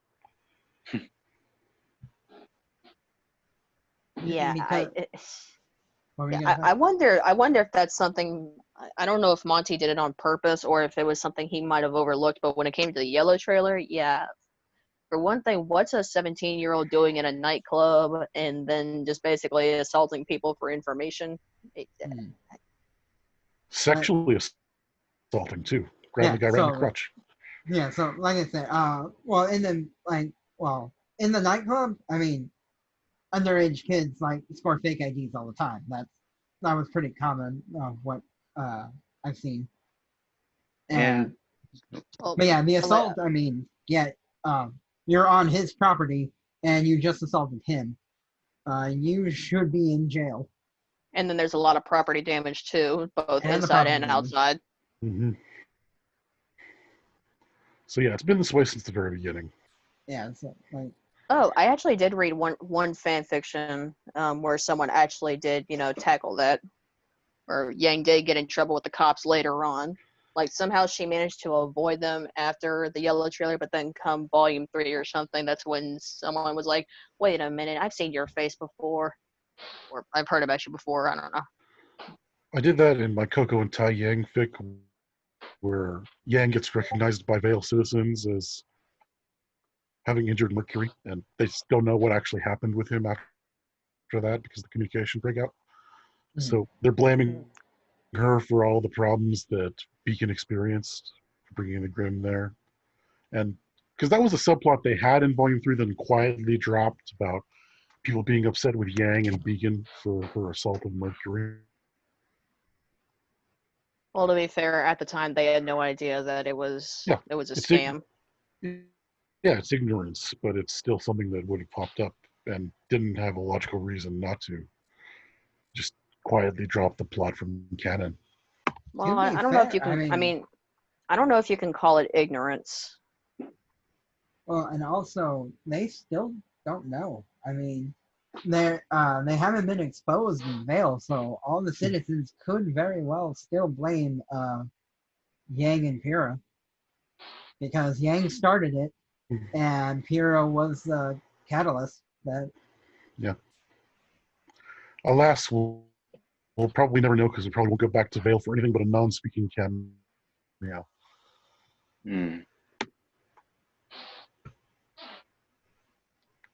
Oof.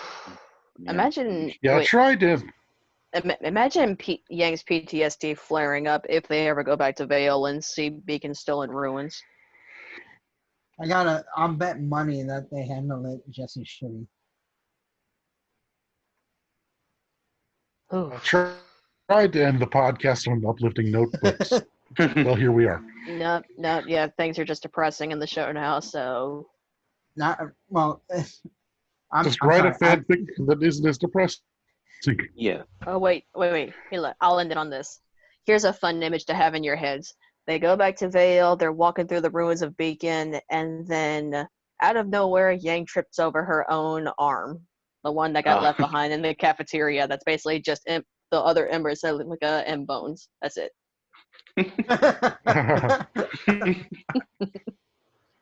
And then Yang runs into those poor friends Oh of hers wait, that and then even were better. never seen after Volume 1. Oh wait, no, and then even better. After she trips over her own arm, one of her teammates walks over and was like, "Do you need a hand?" Oh, that's beautiful. I would pay for that to actually happen. Well, Find an animator get and on have that, that happen, friend. and like commission them to make that happen. And with that particular high note, I think we can call it done. Yeah, that's a good note then. At least we're ending it with laughs. Wave goodbye to the people, Yang. This is officially a Yang bullying podcast. I'm just picturing, Pennywise from the newest It movie, like with that kid's arm, and he's just smiling with blood all over his face and waving the arm. Morbid, but delightful.